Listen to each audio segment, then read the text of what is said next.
बिस्मिल्लाहिर्रहमानिर्रहीम।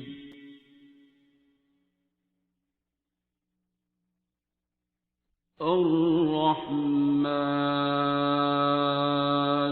जी अस्सलाम वालेकुम sir, thank you so much for coming. और आज जैसे कि आप भी जानते हैं कि आज हमारी बड़ी मेजर सीरीज़ है 10 से 20 साल। तो 10 से 20 साल के अंदर लड़के और लड़कियों में क्या मेजर चेंजेस आते हैं?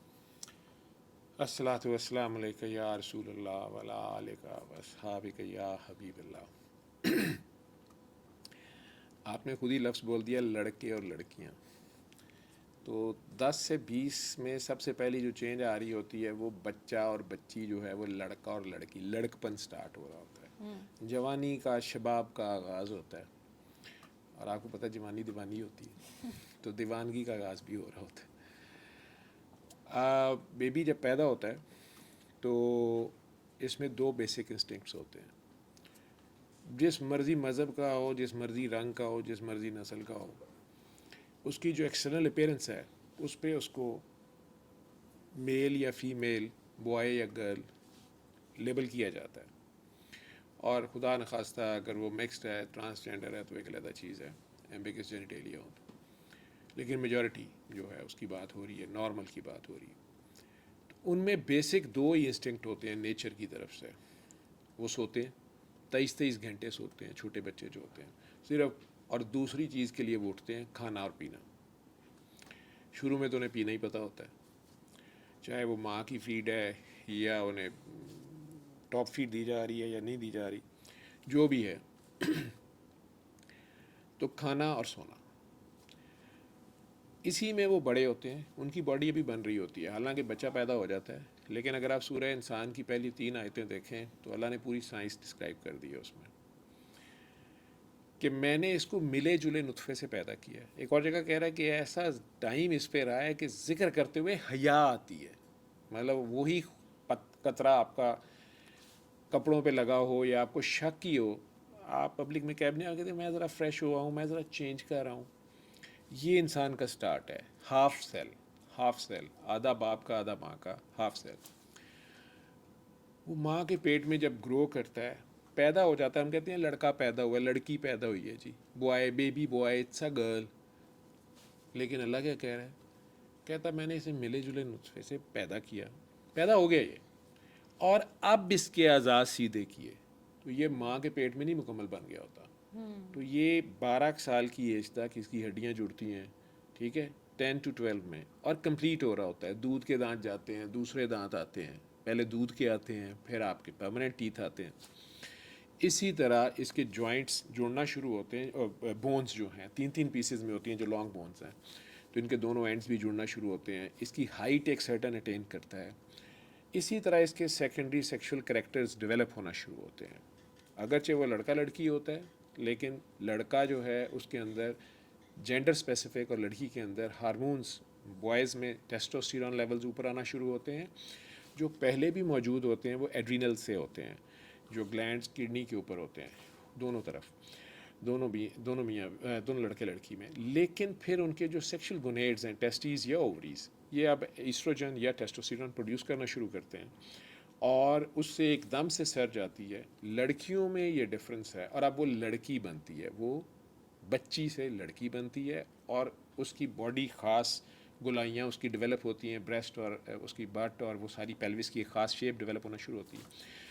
लड़के में चेहरे के बाल एडिशनल हैं, लड़कियों में आ जाए तो उसे फिर हम हिरसुटिज्म कहते हैं। उसमें कुछ टेस्टोस्टेरोन लेवल्स कुछ एबनॉर्मली थोड़े ज़्यादा आ गए, या डिफरेंट तो इस चीज़ मसाइल को हो भी गए। उसी टाइम पे ट्रीट किया जा सकता है? नहीं, इसको नेचर में होने दें और फिर उसको देखा जाता है कि क्या हो रहा ठीक है।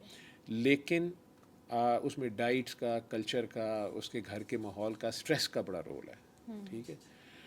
लेकिन ये तीसरा बेसिक इंस्टिंक्ट इंसान में ऐड होता है, और वो जेंडर स्पेसिफिक, उसमें सेक्स हार्मोन्स आते हैं, ठीक है। तो अब सेक्सुअल अर्ज भी उसमें आती है, लेकिन यहाँ से माँ बाप का बड़ा स्पेशल रोल शुरू होता है, जिन्होंने उस बच्चे या बच्ची को गाइड करना होता है। स्पेशली लड़कियाँ जल्दी जवान होती हैं, एज ऑफ मेनार्की जिसे कहते हैं, उसको मेंस्ट्रुअल साइकिल शुरू हो जाता है।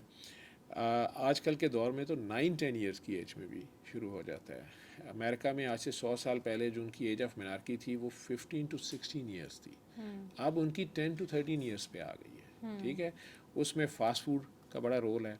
वो कह रहे हैं हेल्दी डाइट्स का रोल तो है, लेकिन साथ स्ट्रेस इतनी ज़्यादा आ गई है कि उनमें भी वो 10 to 13, और ये मुख्तलिफ जनरेशन में डिफरेंट है। यूरोप में डिफरेंट है, या एशियंस में डिफरेंट है, ब्राउन्स जिन्हें हमें वो कहते हैं। इसी तरह अफ्रीकन ब्लैक्स में डिफरेंट है, और उस हिसाब से बॉडी स्ट्रक्चर्स भी हैं। बहरहाल बॉयज़ में शोल्डर्स ब्रॉड हो जाएंगे, लड़की की पेल्विस ब्रॉड होना शुरू होगी। ठीक है, इसी तरह उनके प्यूबिक हेयर या आर्मपिट हेयर और फेशियल हेयर बॉयज़ में ये डेवलप होना शुरू होंगे। ये है एक्सटर्नल अपीयरेंस। अल्लाह क्या कह रहा है, अब मैंने इसके आज़ाद सीधे किए। आज़ाद सीधे होने के बाद अल्लाह कहता है, यानी ये 12 साल की एज पे आके इसके अज़ा, इसकी बोन सारी जुड़ गई, स्ट्रक्चर इसका तैयार हो गया। 12-13 साल की एज में, या 14 या 16 तक, 17-18 तक भी हाइट बढ़ती है। एग्जैक्टली। बॉयज़ की लेट बढ़ती है, लड़कियों की लड़कियों जल्दी की पूरी हो जल्दी बढ़ जाती है। जाती है और बॉयज़ की कॉलेज लाइफ में भी बढ़ रही सेम होती है। एज के अगर 10 साल का लड़का लड़की हैं तो लड़की की हाइट ज़्यादा होगी। ठीक है, 13 या 14 तक या 15 तक लड़की फाइनल हाइट अचीव कर Exactly. जाती है।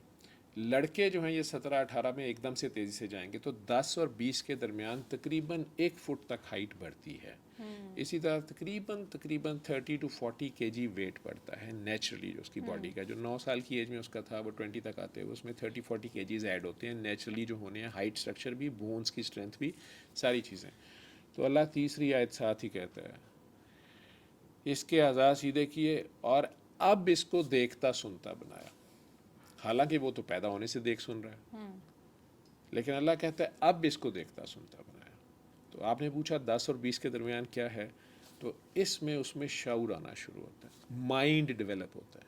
ठीक है, ब्रेन होता है और पूरी बॉडी डेवलप करती है। जो जब उसका स्ट्रक्चर एक ख़ास हाइट तक अटेन कर जाता है, उसका पूरा स्ट्रक्चर तैयार हो जाता है, उसके हिसाब से उसके ऑर्गन्स तैयार होते हैं। और ये अल्लाह की अजीब बात है कि पहले पाँव बड़े होते हैं जितने बड़े होने होते हैं। ठीक है, टांगें लंबी होना शुरू होती हैं, फिर ये बाजू और हाथ भी लंबे होने शुरू होते हैं। ये भी मुख्तलिफ रेसेस में डिफरेंट है। हम जो ब्राउन्स हैं, हमारी बाजू उतने लंबे नहीं होते, हमारे हाथ उतने लंबे नहीं होते। जो गोरे हैं या अमेरिकन या यूरोपियंस हैं, उनके बाजू हमारे मुकाबले में थोड़े लंबे होते हैं, लंबे हाथे वाले हैं। ठीक है, लेकिन अल्लाह ने ये अजीब चीज़ रखी है कि जो अफ्रीकन ब्लैक्स हैं, चाहे वो अमेरिका में हैं कहीं भी हैं, उनके लिम्स उनसे भी लंबे होते हैं। ये सारों से ज़्यादा लंबे होते हैं। ठीक है, डिफरेंट रेसेस में ज़रा डिफरेंस भी है, लेकिन ओवरऑल सारों में ये है कि उनके अब हाथ, बाजू, बाद में ये टार्सो डेवलप होती है, ये भी अचीव करती है। अब उसके लंग्स और हार्ट इन 10 सालों के अंदर एंड पे वो भी ख़ास जो साइज़ है उसको अटेन करते हैं। लंग्स की कैपेसिटी भी होनी चाहिए, हवा ज़्यादा से ज़्यादा, उसका सांस कितना पक्का है और हार्ट कितना मजबूत है। ये बहुत ही इंपॉर्टेंट टाइम है लाइफ का, 10 और 20 के दरमियान। लेकिन जो सबसे इम्पोर्टेंट उसके साथ चीज़ है वो ब्रेन है। और पाँव से तो स्टार्ट होता है, लेकिन इंसान का दिमाग जो है, उसका जो फिज़िकल स्ट्रक्चर है, वो 7-8 साल के बाद नहीं बढ़ता। अच्छा। ठीक है, ये जो खोपड़ी है, इसके फेस का और सर का साइज़ बढ़ेगा। ठीक है, देखने में उसका चेहरा फुटबॉल की तरह हो जाएगा। जो 7 साल की एज में उसके मुकाबले में, बच्चे के मुकाबले में 18 साल की एज में उसका चेहरा बड़ा होगा। वो ये गोश्त और ये फैट्स और ये सारा चीज़ें ज़्यादा आएंगी। आँखों की एक ख़ास शेप, चेहरा एक ख़ास आपकी उसमें शेप में आ जाएगा, आँखों का भी एंगल बन जाएगा। लेकिन जो अंदर ब्रेन है वॉल्ट में, वो एक ख़ास साइज़ अटेन कर जाएगा, उसका स्ट्रक्चर तैयार हो जाएगा। लेकिन उसके अंदर जो उसका फंक्शन है, जो माइंड है, जो सोचने की एबिलिटी है, उसमें बैक ऑफ माइंड पहले तैयार होगी। और जो फ्रंटल पार्ट है जिसमें कॉग्निशन है, जिसे आप इरफान कहते हैं, आरफ होना कहते हैं, ठीक है, मार्फत हासिल करना कहते हैं, ये 10 से 13 या 14-15 साल की एज का बड़ा ख़ास टाइम है। और ये वो टाइम है जो ज़्यादा जेंडर स्पेसिफिक और सेक्स हार्मोन्स जो डेवलप होते ही हैं, और उसमें उसके बिहेवियर्स डेवलप होते हैं। ये सारी चीज़ें इंटरलिंक्ड हैं। उसके साथ उसकी एप्टीट्यूड लाइफ में उसने किस किस्म का होना है, कोई स्किलफुल होना है, वो आर्टिस्टिक है, वो कोई शायराना मिजाज रखता है, वो रोमांटिक मिजाज रखता है, वो कोई जालिम किस्म का है, वो बहुत इम्पल्सिव है, वो नए नए तजर्बे करना चाहता है, वो वन व्हीलिंग कर रहा है, एग्जैक्टली। ठीक है, ये सारी चीज़ें। अच्छा, इसमें उसका लिम्बिक सिस्टम जो है ना, मिड ब्रेन जो है, ये पहले डेवलप हो जाता है, और जो कॉग्निशन का फोर ब्रेन है ये बाद में डेवलप होता है, जिसमें उसकी सारी पर्सनैलिटी बनती है। लेकिन ये जो मिड ब्रेन के जो पार्ट्स हैं, पर्टिकुलर एमिग्डाला, हिपोकैम्पस और हाइपोथैलेमस, और इनके साथ काफ़ी हद तक उसके सेक्स हार्मोन्स का भी ताल्लुक है, साथ ही पिट्यूटरी बड़ा हुआ है उसी एरिया में। लेकिन जो मास्टर है सारे ग्लैंड्स का, इसमें बच्चा जो है उसके बारे में अल्लाह कह रहा है, और अब उसको देखता सुनता बनाया, यानी उसको लुकिंग और सीइंग में फ़र्क आ गया है, हियरिंग और लिसनिंग में फ़र्क है, ठीक है। तो अब उसको वो शऊर आ रहा है, और उन चीज़ों को एनालाइज करने की उसकी एबिलिटी, उसमें उसकी ज़ाती पसंद नापसंद, ठीक है, वो क्रिमिनल माइंडेड है, ठीक है, या वो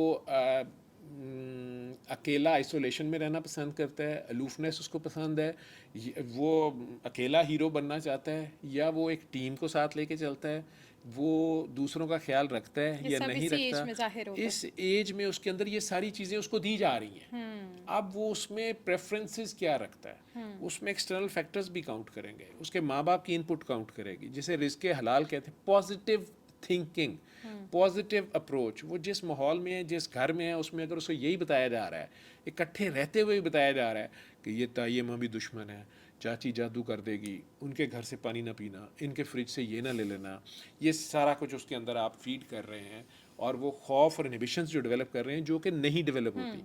अल्लाह का या नेचर का सिस्टम ये है कि वो बेखौफ होता है।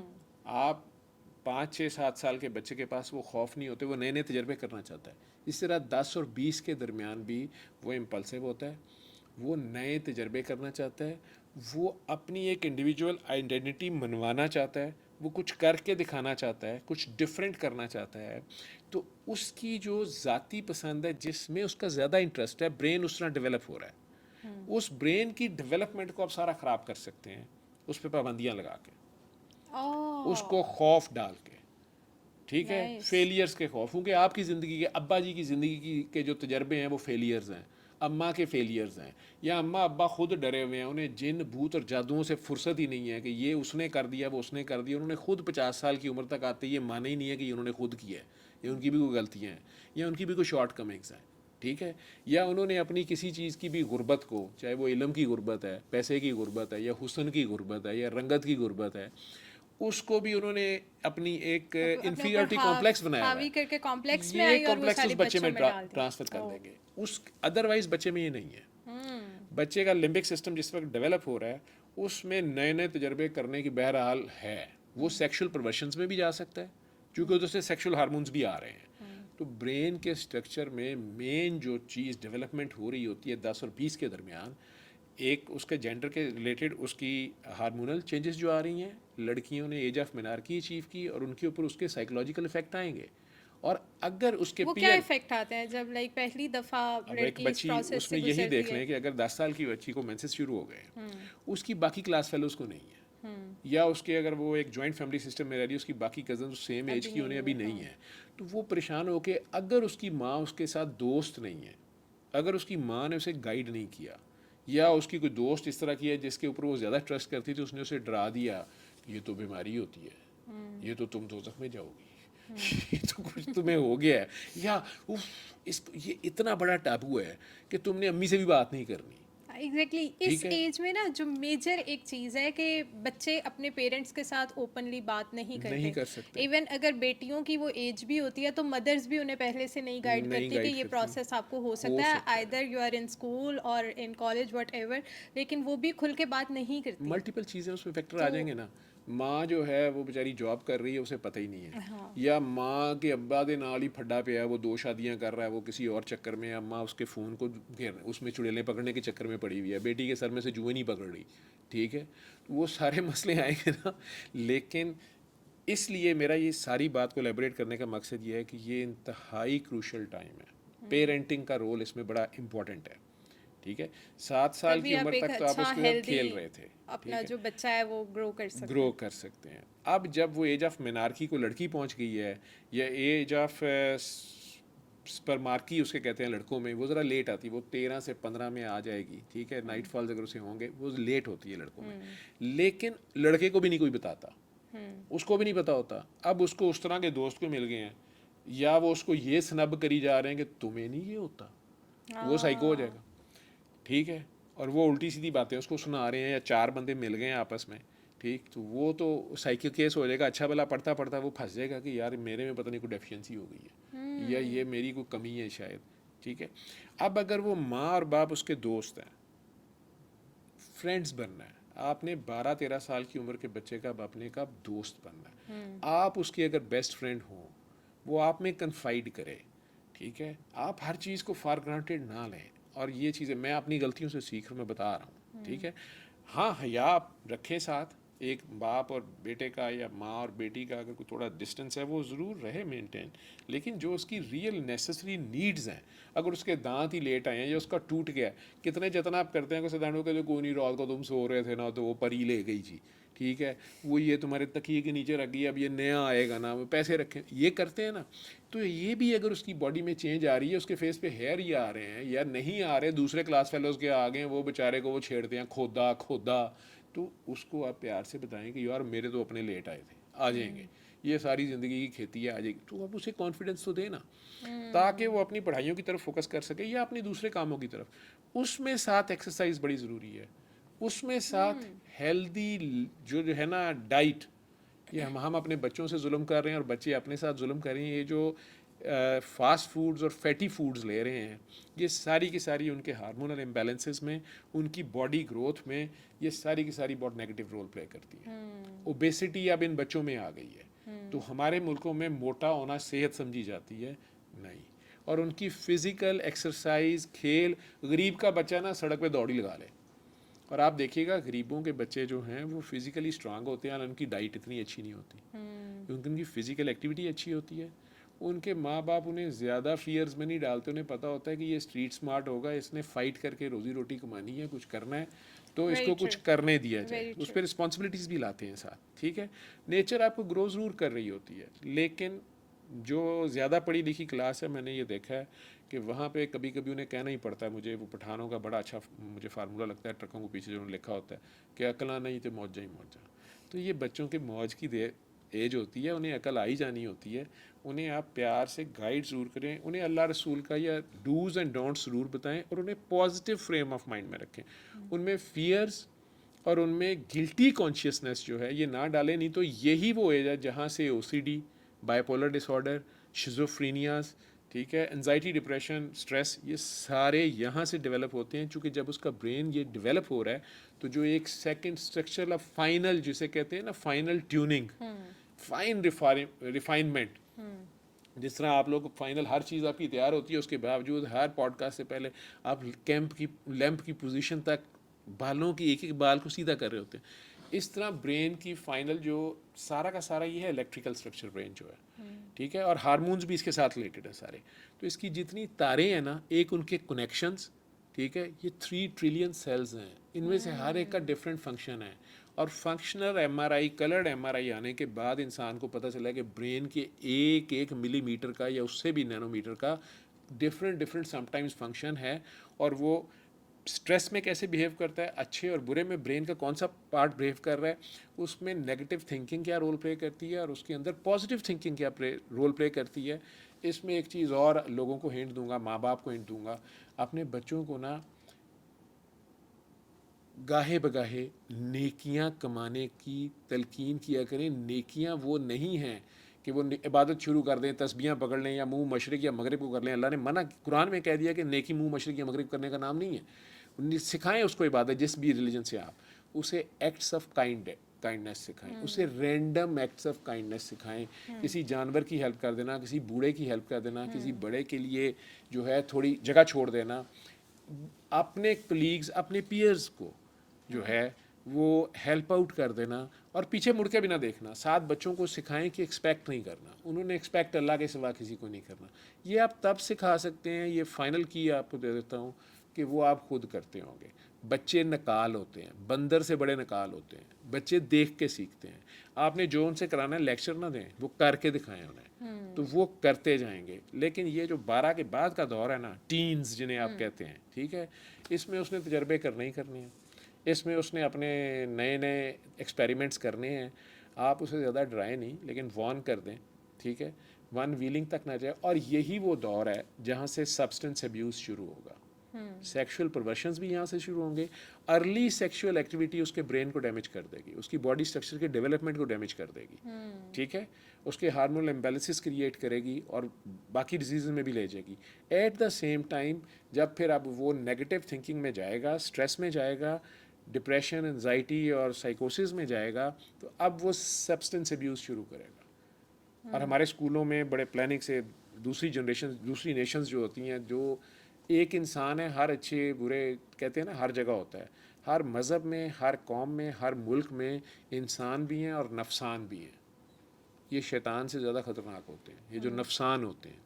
तो वो अपने नफसानी ख्वाहिशात के लिए, अपने मालो दौलत समेटने के लिए, अपनी ताकत कायम रखने के लिए, या अपनी सेक्सुअल परवर्शंस पूरी करने के लिए, डार्क वेब जैसे है कि छोटे बच्चे तक का जो हशर कर देते हैं, वो आपके स्कूलों कॉलेजों में ये सब्सटेंस जो है प्रोवाइड करने वाले वो नफसान ही है। तो उनको बचाना अपने बच्चों को इनसे, टीचर्स का भी रोल है और आपका भी रोल है। तो वो बच्चे को अगर आप इमोशनल सपोर्ट दे रहे हैं और उसको उसकी साइकोलॉजिकल डेवलपमेंट जब हो रही है, उसमें अगर उसको जो उसकी सेक्सुअल चेंजेस आ रही हैं जेंडर रिलेटेड, उसमें पहले से अवेयरनेस देते हैं, और उसके साथ मामा कह लेती है लड़की को या बाप कह लेता है लड़के को कि ये तेरा मेरा सीक्रेट है, तो वो और ज़रा अच्छा फील करता है कि मेरा और बाबा का कोई सीक्रेट है जो हमने किसी के साथ शेयर नहीं करना, तो उसे इंपॉर्टेंस मिल रही है, ठीक है। यहाँ से वो माइंड, तो उसकी माइलिन शीट्स हो रही होती हैं, जो ब्रेन के दो जो मेन अफाइन स्ट्रक्चर है ना बन गया, उसकी वो जो तारें हैं ना, वो तारों के ऊपर एक इंसुलेशन, जैसे हमारी बिजली की तारों के ऊपर एक रबर की कवरिंग होती है ना, या प्लास्टिक की कवरिंग होती है, जैसे कहते हैं माइलिन शीट्स। एक तो क्रॉस रिएक्शंस ना हो, एपिलेप्सी जैसे हो जाती है कि उसको एकदम शॉर्ट सर्किटिंग ब्रेन में हुई और उसको बेचारे को मिर्गी के दौरे पड़ गए, या ब्रेन बहुत ज़्यादा स्ट्रॉम आ गया उसके अंदर इंफॉर्मेशन का, या स्टिमुलेशन कोई आ गई। लेकिन वो एक कुछ बहुत कम केसेस में तो होता है कि ब्रेन में कोई ट्यूमर है या चोट लगी है तो अंदर ज़ख्म है, उसकी वजह से एक मसला हो गया। अदरवाइज़ तारें डैमेज हुई हुई हैं तो उसकी वजह से है। अदरवाइज़ इंसानों को अभी तक नहीं पता, डॉक्टर्स को नहीं पता कि ये एपिलेप्सी या कि क्यों होती है। छोटे बच्चे को भी हो जाती है, बहुत छोटे को भी, उसमें माँ और बाप का बड़ा रोल है, उनके थॉट प्रोसेस का बड़ा रोल है। लेकिन ये तारों के ऊपर अब इंसुलेशन होनी शुरू होती है, उसे हम कहते हैं माइलिन शीट्स। ये क्रॉस रिएक्टिविटी से बचाती है। इसका ज़्यादा फ़ायदा अल्लाह क्या कर रहा है, अब उसने काम करना है ना, दुनिया में परफॉर्म करना है। तो अल्लाह तीसरी आयत में कह रहा है कि अब मैंने इसको देखता सुनता बनाया और बस दो रास्ते दिखा दिए। कौन से? शुक्र करे या कुफर करे। तो शुक्र करना यही नहीं है thank you thank you thank you या अल्हम्दुलिल्लाह अल्हम्दुलिल्लाह अल्हम्दुलिल्लाह। बांटना, जो उसने दिया उसे शेयर करना, और ये एक्ट्स ऑफ पेरेंट्स से काइंडनेस, सिखा सकते हैं जिसकी वजह एक्ट्स से ऑफ बॉडी पे काइंडनेस। हेल्दी इफेक्ट उसके साथ उसकी टीम बनेगी, उसके साथ उसको दुआ देने वाले बढ़ेंगे, उसको मेंटली सपोर्ट करने वाले, उसके लिए पॉजिटिव रेज थ्रो करने वाले, उसको पॉजिटिव गैमा रेज मिलना शुरू होंगी। तो ये माइलिन शीट्स जो हैं उसके ब्रेन की जो थॉट प्रोसेस है और जो ब्रेन के अंदर जो सिग्नल ट्रांसफॉर्मेशन है वो 3000 गुना बढ़ा देती है। उसकी जो थॉट की स्पीड है, जो नर्व इम्पल्स जानी और आनी है, उसको 3000 टाइम्स बढ़ाती हैं। तो ये वो टाइम है 10 से 15 साल 14 साल की एज का, जब माइलिन शीट्स कवरिंग्स आ रही होती हैं, प्लस डिफरेंट तारों का आपस में तालमेल बन रहा है। ठीक है, आपने देखा होगा जो आर्टिस्ट होते हैं, कोई स्किलफुल आर्टिस्ट है, उनकी एबिलिटी दूसरों के मुकाबले में ज़्यादा होती है। एक बंदे की कैमरे की आंख को देखना, उसको प्रोड्यूस करना डिफरेंट है। AR रहमान का म्यूजिशियन तो इंडिया में बहुत है, पूरी दुनिया में बहुत है, उसका म्यूज़िक ही डिफरेंट है, उसका सोचने का अंदाज ही डिफरेंट है। ये वो टाइम है जब वो जो कनेक्शंस आपस में भी डेवलप हो रहे हैं डिफरेंट चीज़ों का। आप और भी चीज़ों, एक ही बंदे में फ्रेंच के बारे में कहा जाता है, जो फ्रांसीसी है ना, उनके घरों में कमरों में जाएंगे ना, यही सादा सी चीज़ें होंगी, लेकिन उसने उसे अरेंज इस किस्म के किया होगा कि वो एक डिफरेंट आर्टिस्टिक सा टच होता है। ठीक है, वही चीज़ें मेरे कमरे में पड़ी होंगी तो लगेगा गंद पे है और कूट कबाड़, ये क्या यार इसने रखा हुआ है। उनका चीज़ को देखने का अंदाज डिफरेंट है। कुछ नेशंस में भी है, फिर उनकी ग्रूमिंग उसी तरह होती है। तो जो आर्टिस्टिक माइंड है वो और होगा, जो एथलेटिक माइंड है वो और होगा, जो शायराना मिजाज वाला, जो रोमांटिक मिजाज वाला, और जो क्रिमिनल माइंड है। तो ये डिफरेंट अपने ही ब्रेन के जो 3 ट्रिलियन सेल्स हैं उनके आपस में तालमेल कैसे आपने यूज़ करना है, तो साइनॉप्सिस भी बन रहे होते हैं। ठीक है, अगर आप उसे फ्री माइंड देते हैं, पॉजिटिव अप्रोच देते हैं, तो ये सारा स्ट्रक्चर 15 साल की एज तक तैयार होता है। तो अब उसका ये फ्रंटल जो कॉर्टेक्स का एरिया है ये फाइनल डेवलप हो रहा है, कॉग्निशन यहाँ से बनती है, जिसे आप आरिफाना या इरफान का दौर कहते हैं, मार्फत का दौर कहते हैं, और उसका फ़ाइन थिंकिंग का स्टाइल दूसरों के मुकाबले में 18 साल की एज में। तो ये 10 से 19 तक वो एडोलेसेंस, इसे हम मेडिकल में कहते हैं एडोलेसेंस। आप लोग कहते हैं लड़कपन और लड़की और लड़का, ठीक है। अब जवानी है, एडल्ट हो गया, अब वो वोट देगा कि जी प्रेसिडेंट ट्रंप होगा या कमला हैरिस होगी या इमरान खान होगा या नहीं होगा। ठीक है, ये जो थॉट प्रोसेस उसका फाइनल तैयार होना है, अब उसकी सोच, तो आप तब उसको वोट का दे देना 18 से या 21 की एज से, कि अब इस बंदे की राय जो है वो इतनी सॉलिड है कि भाई ये भी सही सोच सकता है, इसकी राय अच्छी हो सकती है। तो उनको बच्चों को घर के छोटे छोटे कामों में उनको बोलने भी अब दें, स्नब ना करें। ठीक, उसका थॉट प्रोसेस भी डेवलप हो रहा है, सोचने का अंदाज भी डेवलप हो रहा है। उन्हें हर बात पे डराए मत, और यार ये हो जाएगा और छड़ परे वो हो जाएगा, उन्हें करने दे तजर्बे। हो सकता है जहाँ से आप फेल हुए थे ना, आप उसे बिल्कुल ना कहें ये फेल ही हो गई, इसमें होना ही फेल है।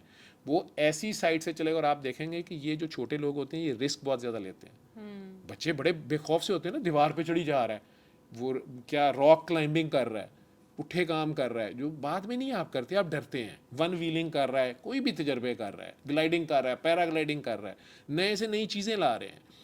ये उनके अंदर चूँकि इनहिबिशंस नहीं होती, लिम्बिक सिस्टम में पहले इम्पल्स डेवलप होती है, पहले उसको नए से नए तजर्बे, उसके अंदर कुछ कर सकने की एडवेंचर करना चाहता है, उसके अंदर कस करने सकने की चाह है उसके अंदर। वो करने के बाद उसमें उसको रोकने की भी, कि भाई लड़कियों पे प्यार तुम्हें आ रहा है, उसका मतलब ही नहीं कि हर लड़की नू फड़ के तू राह जाती चुम्मी ले ले, ठीक है। वो जिसकी लेगा चपेट पड़ेगी तो अगली बार अब नहीं करेगा, तो इनहिबिशंस भी डेवलप हो जाएंगी, लड़की आगे से छोड़ देगी, ये कुछ हो जाएगा, ठीक है। तो वो दोनों चीज़ें उसमें डेवलप, आप अगर उसमें शुरू में फियर्स डाल देंगे तो वो हर काम में पहले नेगेटिव सोचेगा, फेल तो नहीं हो जाऊंगा, ये गलत तो नहीं होगा, ये सही वो नहीं। हाँ, ये उसे बता दें, और ये बच्चे में एबिलिटी होती है। आप लोग अपना सोच लें, पीछे 12, 13, 14, 15, 16 साल की एज का भी आप लोगों को अम्मी अबू ने कुछ चीज़ें बताई थी करनी है नहीं करनी है, कुछ उन्हें पता ही नहीं था बेचारों को, बाहर आई चीज़ें आ गई हैं, थी ना। ऐसा ही है, लेकिन जितनी चीज़ें आप जितनी चीज़ें पहले से सोचते हैं कि इस पर अम्मी अबू नाराज़ होंगे, ये जो आप उनके सामने नहीं कर सकते, तो आपके अंदर सिस्टम होता है, आपका बिल्ट इन सॉफ्टवेयर है जो आपको बता रहा है कि ये काम गलत है, ये नहीं करना। अब आपका टेस्ट है, अल्लाह ने आपका टेस्ट शुरू कर दिया है, तो आप वहाँ रुकते हैं कि नहीं रुकते हैं। जो रुकेंगे, अम्मी अबू तो नहीं देख रहे, लेकिन वो मदर नेचर को, अल्लाह को हाजिर नाजिर मान रहा है, तो ये उसका ईमान है। बिल्कुल ठीक है, ठीक है सर। अब हमने बात कर ली बॉडी चेंजेस की, कि 10 से 20 साल में ये चेंजेस आते हैं किसी भी लड़की या लड़के के, मेजर चेंजेस। अब मुझे ये बताएं कि इस टेन्योर में, एज टेन्योर में कोई बीमारियां भी आती हैं, इन बच्चों को कोई बीमारियां भी हो सकती हैं? हर किस्म की बीमारी हो सकती है, इन्फेक्शंस तो हो ही रही होती हैं, अगर उसकी हेल्दी लिविंग नहीं है या बेचारा वैसे कोई वबा फैली है तो वो भी पकड़ा जा सकता है। उसमें भी अगर उसका इम्यून सिस्टम स्ट्रांग है, उसमें फिर थॉट प्रोसेस का जोर आ जाएगा। उसकी थॉट प्रोसेस पॉजिटिव है, वो फियरलेस है, और वो अल्लाह पे तवक्कल, जिसे कहते हैं कि अल्लाह तवक्कल चल रहा है। में तो मेरा ख्याल वो इतने स्ट्रांग पहले ही नहीं होते, ये तो पेरेंट्स की आपकी है, जो भी एक्सट्रीम्स ऑफ एजेस होती है ना, उसमें वो लोग अभी वल्नरेबल ज़्यादा होते हैं, बूढ़े भी और बहुत छोटे बच्चे भी, ठीक है। लेकिन अब ये वो एज आ रही है जहाँ से सेक्स हार्मोन्स ऐड हो रहे हैं, और वो मर्द बन रहा है या लड़की औरत बन रही है, और उनके अंदर स्ट्रेंथ आ रही है, बॉडी तैयार हो रही है, डाइट अच्छी हो रही है, खुद भी उन्होंने कुछ अचीवमेंट्स कर ली हैं, सेंस ऑफ डूइंग समथिंग और अचीविंग समथिंग भी साथ है, तो उनकी इम्यूनिटी भी स्ट्रांग डेवलप हो रही होती है। अनटिल अनलेस कि उन्होंने थ्रू आउट स्ट्रेस में ही लाइफ गुजारी है, अम्मी अब्बा की लड़ाई ये नहीं ख़त्म हुई, घर में फड्डे ही नहीं ख़त्म हुए, जिन्नों भूतों और जादुओं की बारिश ही नहीं ख़त्म हुई, तो वो फियर में ही है, ठीक है, ये खुद आप इनकलकेट कर रहे होते हैं। तो उसमें उनको इन्फेक्शंस भी फिर इन लोगों को ज़्यादा होंगी। आपको ज़्यादातर अपर रेस्पिरेटरी ट्रैक जो है बच्चे भी पकड़े जाते हैं, उनके लंग्स अभी फुल डेवलप नहीं हुए होते। आपके नाक से लेके ये साइनसेस और ये सारी चीज़ें ये वल्नरेबल होती हैं, क्योंकि ये फर्स्ट डिफेंस मैकेनिज्म भी होता है। आपकी जो गंदी हवा, आजकल स्मोक है जैसे, या कोई भी पोल्यूशन है, तो उसको सबसे पहले नाक और गला और ये सारा आपका एरिया जो है उसको फाइट करता है, रोकने की कोशिश करता है। जो मुंह में लुआब बनता है और जो स्क्रीशंस आपकी नाक में भी और पीछे बनती हैं, वो उस हवा को क्लीन करने के काम आ रही होती हैं। उसमें अगर जरासीम ज़्यादा चले गए हैं, हवा में ज़्यादा हैं, या इरिटेंट्स हैं, केमिकल्स हैं, पोल्यूशन है, तो वो कितनी देर फाइट करेगा। उसके साथ अगर उसकी डाइट अच्छी है, पानी पीना अच्छा, साफ़ पानी, इसलिए उस पर ज़ोर दिया जाता है ना कि आप उन्हें बैलेंस डाइट दें और पानी साफ़ पीने का हो, क्योंकि पानी उसने पीना ही पीना। उसकी बॉडी 2/3 हमारी बॉडी जो है वो पानी है। पानी की कमी होगी, इन्फेक्शन ज़्यादा होंगी। ठीक है, एक तो इन्फेक्शंस हैं, फिर मेटाबॉलिक डिजीज़ अब ज़्यादा बच्चों में आना शुरू हो गई हैं। डाइट अनहेल्दी होने की वजह से डायबिटीज़ हो सकती है। वो दो तरह की है कि मेनली तो शुरू में जो हो जाती है वो इंसुलिन डेफिशिएंसी की होती है, कि उस बच्चे में किसी वजह से माँ या बाप की तरफ से वो सेल्स डेवलप नहीं हुए या फुली डेवलप नहीं हुए, या जल्दी किसी इन्फेक्शन से डिस्ट्रॉय हो गए जिसने उसकी बॉडी में इंसुलिन बनानी थी। जब उसकी बॉडी में इंसुलिन नहीं होगी तो वो उसे डायबिटीज़ डेवलप हो जाएगी। वो जितनी शुगरी डाइट्स ले रहा है, उसके खून में चीनी की मिकदार ज़्यादा होगी, तो चीनी पे कीड़े तो आएंगे, जरासीम भी आएंगे, और खून थिक हो जाएगा शीरे की वजह से। तो मल्टीपल प्रॉब्लम्स उसे होनी शुरू होंगी, और इवन उसकी डेथ हो सकती है बच्चे की, अगर उसे पता ही नहीं कि उसे शुगर है और उसके शुगर लेवल्स हाई हो गए हैं। तो किडनीज जब उसे नहीं एक्सक्रीट कर पाएंगी और इंसुलिन बॉडी में शामिल नहीं होगी, तो बॉडी को एनर्जी नहीं मिलेगी। Oh my God. वो जो मर्जी खाएगा वो मैदे से, आंतों से, पेशाब पखाने के रास्ते बाहर चला जाएगा, और ब्लड में होते हुए भी वो ग़िज़ाइयत उसे नहीं मिलेगी, उसे एनर्जी नहीं मिलेगी, उसे कैलोरीज नहीं मिलेंगी। ठीक है, तो उसको एक तो बहुत ज़्यादा पेशाब आना शुरू हो जाएगा। यूरिन का एक सिस्टम है, उसके शुगर चूँकि उधर को निकल रही है तो पानी भी साथ लेके जा रही है, तो डिहाइड्रेशन भी हो गई, इन्फेक्शंस भी अटैक करेंगी, और उसकी किडनीज आखिरकार एसिड प्रोड्यूस, उसकी लिवर जो है उसे समझ नहीं आ रही, तो वो प्रोटीन उसकी बॉडी का जो गोश्त है, उसकी बॉडी की जो फैट है, उसको यूटिलाइज करना शुरू कर देगा। क्योंकि कार्बोहाइड्रेट्स हैं जो आपकी फौरी, शुगरी डाइट्स हैं जो आपकी फौरी सप्लाई हैं, जो एनर्जी फ़ौरन देती हैं, फटाफट आपने खाया फ़ौरन आप तैयार हो गए किसी भी काम के लिए, वो इस्तेमाल ही नहीं हो रहा। जब इस्तेमाल नहीं हो रहा तो एक तो डल हो गया, दिमाग भी उसका काम नहीं कर रहा, फिज़िकली आप उतने स्ट्रांग नहीं है, लेकिन बॉडी ने चलना तो है। ठीक है, उसके लिए लिवर फिर क्या करेगा कि आपकी ही बॉडी को, चूँकि कार्बोहाइड्रेट्स को तो इस्तेमाल कराने के लिए इंसुलिन चाहिए, इंसुलिन उसकी बॉडी में नहीं है, तो वो आपके फ़ैट्स को सबसे पहले, जो स्टोर्स होते हैं बेसिकली आपके पास, जब आपको तनख्वाह नहीं मिल रही तो आपके पास जो बचत है आप वो यूज़ करेंगे ना, तो वो फैट्स को जब यूज़ करेगा तो फैट का जो मेटाबॉलिज्म, उससे एसिड प्रोड्यूस होना शुरू हो जाएगा। और फिर इवन एक्सट्रीम पे जाके उसे नहीं फिर भी पता कि मुझे शुगर है, तो उसकी इवन बॉडी के अंदर जो प्रोटीन, जो गोश्त है, उसका जो मसल मैस है, वो भी यूज़ होना शुरू हो जाएगा। किडनीज पे भी लोड आ जाएगा, सारी बॉडी पे स्ट्रेस आएगी, बच्चा कॉमा में चले जाएगा, हम उसे कहते हैं डीके या शुगर कॉमा उसे कहते हैं, हाई शुगर्स के साथ। तो कई बार ऐसा पेशेंट पहली बार इमरजेंसी में आता है तो रैंडमली शुगर चेक करने में पता चलता है कि ओहो, इसको तो डायबिटीज़ है। तो ये ज़्यादा सीवियर फॉर्म की होती है, जो बाय बर्थ भी समटाइम्स आ रही होती है, पैदाइश पे भी हो सकती है, शुरू के चंद सालों बाद ही जो थोड़ी बहुत इंसुलिन बन रही थी, अगर वो भी ख़त्म होगी तो हो सकती है। जो दूसरी डायबिटीज़ है, जिसे हम फेक डायबिटीज़ या जाली शुगर या 2 नंबर शुगर भी कहते हैं, या टाइप 2 डायबिटीज़ है, वो यूजुअली 30 to 40 एज में जाके होती थी, मोटापे से, ओबेसिटी से, डाइटरी जैसे कह लें कि इम्बैलेंस से, और साथ फिजिकल एक्टिविटी ना करने से, वो अब 10 से 20 में भी आ रही है। वो बच्चे भी मोटापे का शिकार होते हैं, हम उसे मूडी बोलते हैं। ठीक है, उसमें फिर आप इंसुलिन लगाने का फ़ायदा नहीं, इंसुलिन उसकी बॉडी में ज़रूरत से ज़्यादा है लेकिन इस्तेमाल ही नहीं हो रही। उसमें हमें गोलियां हम देते हैं, जो टैबलेट्स उसकी शुगर को कंट्रोल कैसे करते हैं, उसी की इंसुलिन को इस्तेमाल कराते हैं समहाउ द अदर, लेकिन उसमें उसको स्ट्रिक्ट डाइट करनी लाजमी है, और स्ट्रिक्ट एक्सरसाइज या वॉक करनी लाजमी है, वेट रिडक्शन लाजमी है। तो उस शुगर को आप टोटल ख़त्म भी कर सकते हैं और कंट्रोल भी कर सकते हैं, अगर आप अपनी डाइट हैबिट और अपनी फ़िज़िकल एक्टिविटी को ठीक कर लेते हैं, और स्ट्रेस जो है उसको ख़त्म कर देते हैं अपनी लाइफ से। ये तो हमने डायबिटीज़ कर ली कि जिन बच्चों को बहुत छोटी एज में, लाइक उनकी टीन एज में डायबिटीज़ हो जाती है, इसके अलावा भी कोई बीमारियां जो इस एज में अटैक कर जाती हैं, कोई वियर्ड बीमारियां जिनकी अवेयरनेस नहीं है, मतलब गला ख़राब इज़ कॉमन, गले ख़राब से उसके हार्ट के वेल्व्स डैमेज हो जाएंगे। ठीक है, एक ख़ास जरासीम होता है, उसके जहरीले मादे से उसके दिल के वाल ख़राब होना शुरू होते हैं। फिर पाकिस्तान में या हमारे मुल्क में टीबी इन्फेक्शंस में बहुत ज़्यादा लंग्स की, और एक ही कमरे में 10-10 लोग रह रहे हैं, वेंटिलेशन नहीं है, हवा का गुज़र नहीं है, ठीक है। तो उसकी वजह से एक को ज़रा सी थी, या दादे को थी, दादी को थी, या घर में किसी मुलाजिम को रखा है आपने, वो खांसी करता रहता था, या खांसी नहीं भी कई बार वो कर रहा होता, लेकिन उसके सांस से आ रही, तो उसने टीबी का इलाज ही नहीं कराया, ठीक है। तो वो बच्चों में, बच्चे अभी वल्नरेबल होते हैं, या उसे शुगर है तो शुगर वाला बड़ी जल्दी पकड़ेगा। इसी तरह साइकोलॉजिकल मैंने सिकनेसेस आपको कहा कि वो इसमें बहुत ज़्यादा आएंगी, और हार्मोनल इम्बैलेंसेस, अगर वो बहुत ज़्यादा सेक्सुअल परवर्शन में चला गया है, या उसको किसी ने मोलेस्ट किया है, उसको 6-7 की एज में उसको सेम सेक्स का बंदा मोलेस्ट करता रहा है, उसकी कोई आंटी, कोई बहन, कोई भाई, कोई मुलाजिम, तो उसको जेंडर डिस्फोरिया डेवलप होना शुरू होगा। वो अब लड़की है लेकिन वो लड़का बनने की कोशिश कर रही है, क्योंकि उसको जो कोई भी उसका बड़ा था जिसने उसको गलत राह पे डाला है, और उसके बॉडी के हार्मोन्स में प्रॉब्लम आनी शुरू हो जाएगी। हार्मोन्स उसके खवातीन वाले हैं, सोच उसकी मर्द वाली बनाई हुई है, क्योंकि लेकिन उससे क्या वो इस काम स्टेज करता में रहा है। इतनी अवेयरनेस उसको होती है कि वो इस चीज़ का फैसला कर पाए कि मैं लड़का बनना चाहती हूँ या उसके पास अवेयरनेस नहीं है, लेकिन उसको चूंकि पहले 10 सालों में इस तरह छेड़ा गया। एक बच्चा है गोरे का, उसको आपने बिरयानी कभी खिलाई नहीं, तो उसका बिरयानी का टेस्ट नहीं बनेगा, ठीक है। साडा चीता कामा जिहड़ा है उन्हें बिरयानियाँ खादियाँ ने, 1.5 साल की उम्र शुरू हुआ है, तो उसको जितनी मर्जी स्पाइसी डाइट दे दें तो उसको स्पाइसी का टेस्ट बना हुआ है। उनका जो है वो उबली हुई सब्जियाँ खाता था या आइसक्रीम खाता था, उसने मिर्च के पास से नहीं गुजरा हुआ, तो उसका नहीं टेस्ट बनेगा ना।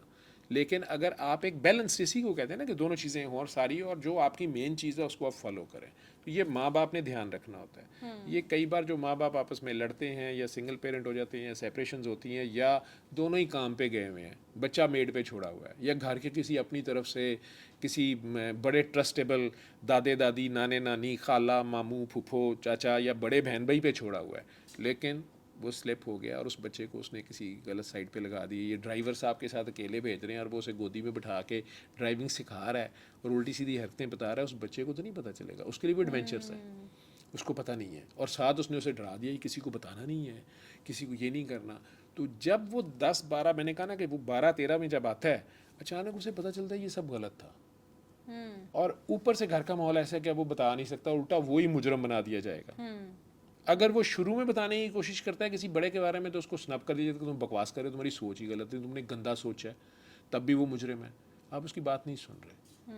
आप उसे प्यार से चाहे लेके चलें, आप उसको अपने बड़े रिलेटिव के बारे में या किसी दूसरे रिलेटिव के, आप नहीं ऐसे उसके भाई के बारे में या बहन के बारे में नहीं ऐसे सोचना चाहते, या अपने बहन भाई के बारे में, लेकिन आप उसको ये तो सपोर्ट कर सकते हैं कि आइंदा के लिए वो ऐसे एक्सपोजर में ना जाए। उसको टाइम दें, उसे प्राइवेसी दें, उसके बारे में ध्यान रखें, प्रोटेक्टिव रहें, और दूसरे बंदे को कम अज़ कम आप कुछ भी ना कहें, लेकिन आप उसे ये शो कर दें कि now you are at high alert, और आपको भी पता है अब कुछ भी हो सकता है। और ऐसे बंदे बुज़दिल होते हैं, लेकिन उस बच्चे की पर्सनैलिटी पे तो इम्पैक्ट आ गया। मैं ये डील करता हूँ ना, वो सूरा रहमान थेरेपी तो मैं बताता हूँ, लोग ठीक होते हैं, चेंज आती है, लेकिन कई बार वो ये शेयर करते हुए भी बड़ी देर ले लेते हैं कि असल बैकग्राउंड क्या है। ऐसा मेंटल ट्रामा होता है कि वो बंदा one of the best graduates होता हुआ भी, वो जो उसकी पर्सनैलिटी मेकअप है वो बिल्कुल डिफरेंट होती है, और वो एक ऐसे अजियत से गुजर रहा होता है कि वो किसी को बता भी नहीं सकता। एक तो ये चीज़ें हैं। आपके माइंड के साथ बीमारियों का बहुत ताल्लुक है, ठीक है। आपके एनवायरनमेंट के साथ, आपकी हेल्दी डाइट के साथ, उसमें आप हलाल और हराम को पॉजिटिव और नेगेटिव डाइट कह लें, ठीक है। ये चीज़ें रोल प्ले करेंगी और करती हैं। इसी तरह घर का स्ट्रेस का माहौल, ठीक है। माएँ जो हैं अमूमन बच्चों के अंदर खौफ डाल देती हैं, इवन बाप के लिए डाल देती हैं। बाप की प्रेजेंस का एक अपना पॉजिटिव रोल है, लेकिन माँ ने उन्हें यही बताया कि बाप है ही कोई जालिम है, ठीक है, और माँ दुनिया की बड़ी मजलूम है। तो 15-16 वाले जो है ना, वहाँ तक तो वो माँ का साथ देंगे। 17-18 में जब उन्हें एक्सपोजर होगा, कॉलेज में जाएंगे, यूनिवर्सिटी में जाएंगे, और उन्हें ये पता चलेगा कि माँ कुछ बातों में सच्ची थी और कुछ बातों से अब्बा भी सच्चा सी, ये अब्बू भी सही, अब्बू इतने जालिम नहीं है। अब वो जो माँ हीरो थी ना, हीरोइन थी बच्चे के लिए, वो शैटर हो गई है पर्सनैलिटी। अब्बे को उसने पहले से विलन के तौर पे देखा था, उसे अब हीरो मानना या दोस्त मानना उसके लिए मुश्किल है। तो आपने अपने बच्चे के 2 बेस्ट फ्रेंड जो हैं वो खुद से ख़राब कर दिए। कभी बाप की या माँ की पर्सनैलिटी, एक दूसरे की अपनी लड़ाई अपने बेडरूम में रखें, बच्चों के सामने ना लाएं। और बच्चे का ये जो 10 से 20 साल का जो दौर है, ये एक नया इंसान बन रहा है। और ये भी याद रखें कि ये जो आपके फार्मूले थे ना, आपके दौर के जो थे, वो होंगी अच्छी बातें। उनके जो अब दौर है ना, ये एक नया दौर है। अब तो बहुत तेज साइंस आ गई, ठीक है। आप उसे कहें नहीं जी फ़ोन गंदा ही होता है या इसमें गंद ही होता है, उसको पूरा का पूरा कॉल जो यूनिवर्सिटी है वो कह रही है कि आपके फ़ोन पे हर चीज़ ट्रांसफ़र, उसने पढ़ना है। नहीं जी लैपटॉप नहीं लेना है जी, फिल्मा देखोगे, ठीक है। आप मनफियत से ही बात शुरू कर रहे हैं, नहीं आप उसे बताएं कि इसका अच्छा और बुरा मतलब यूज़ है, नेगेटिव और पॉजिटिव ठीक का है। बहुत रोल और है। जो और दुनिया में आपने उसको तैयारी अब उसे करने देनी है, ये मुझे पता ही नहीं क्रिप्टो करेंसी क्या होती है, ठीक है। मेरे बरखुरदार शुरू की तो मैंने कहा यार ये मुझे ठीक नहीं लग रही। उसने कहा अब्बा जी आपको तो हर चीज़ ठीक नहीं लगती लेकिन मैंने चाचा से डिस्कस किया, चाचा उसका बैंकर था, ठीक है। उनने कुछ तजर्बे किए, कुछ नुकसान उठाए, अब ज़रा बैलेंस पे आ गए। मुझे नहीं पता क्या करते फिर रहे थे, लेकिन मुझे एक चीज़ का पता ही नहीं है, तो मैं उसे शुरू करने से पहले डरा रहा हूँ उसको। अच्छाई बुराई बताना मेरा काम है, और मैंने देखा कि वो हलाल हराम का शायद मेरे से भी ज़्यादा ख्याल रखता है, ठीक। तो शुरू में मेरा काम इतना ही था उसे बताना कि उसकी अल्लाह रसूल से प्यार डल जाए बस उसको। मैंने सिर्फ ये उसे बताया कि बस वो काम ना करना जिस पे अल्लाह रसूल नाराज़ हो। तो अगर उसका इश्क डेवलप हो जाएगा ना, चाहे माँ बाप से हो कि अम्मी अबू नाराज़ ना हो, यही एहतराम है, वेरी ट्रू, ठीक है। वेरी और ये ट्रू। अल्लाह नाराज़ ना हो, सरकार नाराज़ ना हो, तो फिर वो अकेला भी आपने उसको दुनिया में छोड़ना ही छोड़ना है ना। मछली के बच्चे को तैरना सिखाना पड़ता है, नहीं इंसान का बच्चा ना अकेला भी जंगल में रह जाएगा ना तो बनेगा इंसान ही, ये नेचर ने रखा हुआ है उसके ऊपर। और नबी करीम सल्लल्लाहु अलैहि वसल्लम की सबसे बड़ी मिसाल हमारे सामने है कि 6 साल की उम्र तक माँ और बाप दोनों ही नहीं रहे, दादा है तो वो भी चले गए। कई बच्चे इसी दुख में होते हैं कि अल्लाह ने मेरे साथ ऐसे क्यों किया, मेरे अब्बू क्यों नहीं थे या मेरी अम्मी क्यों नहीं थी।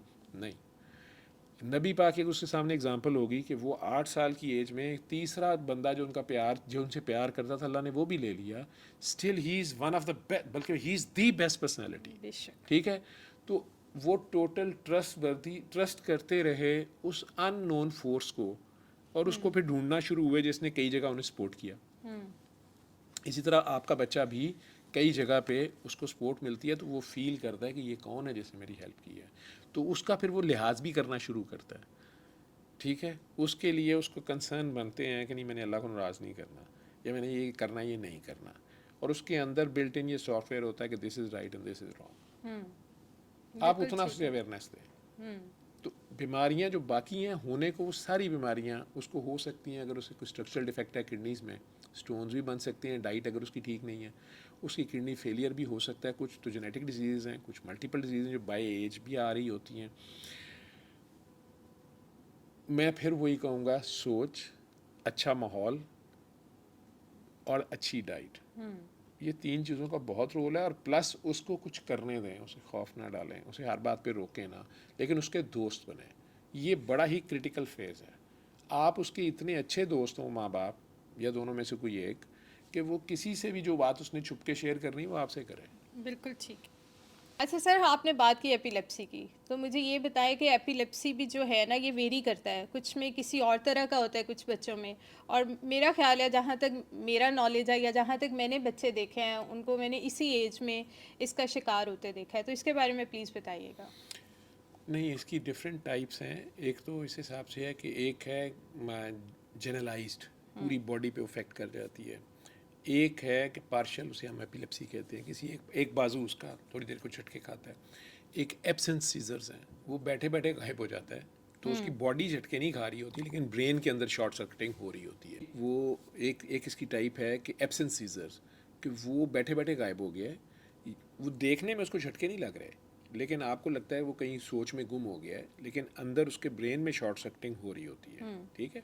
और कई बार उसको वियर्ड से वियंस भी हो रहे होते हैं, ठीक है, या अजीबोगरीब खुशबुएँ बदबुएँ भी आ रही होती हैं, कलर्स भी नज़र आ सकते हैं। ये स्पिरिचुअल ज़्यादा है एज़ कम्पेयर टू फिज़िकल के। लेकिन अगर वजूहात के ऊपर बेसिस पे इसको डिफ्रेंशिएट करें तो एक होती है प्राइमरी और एक है सेकेंडरी।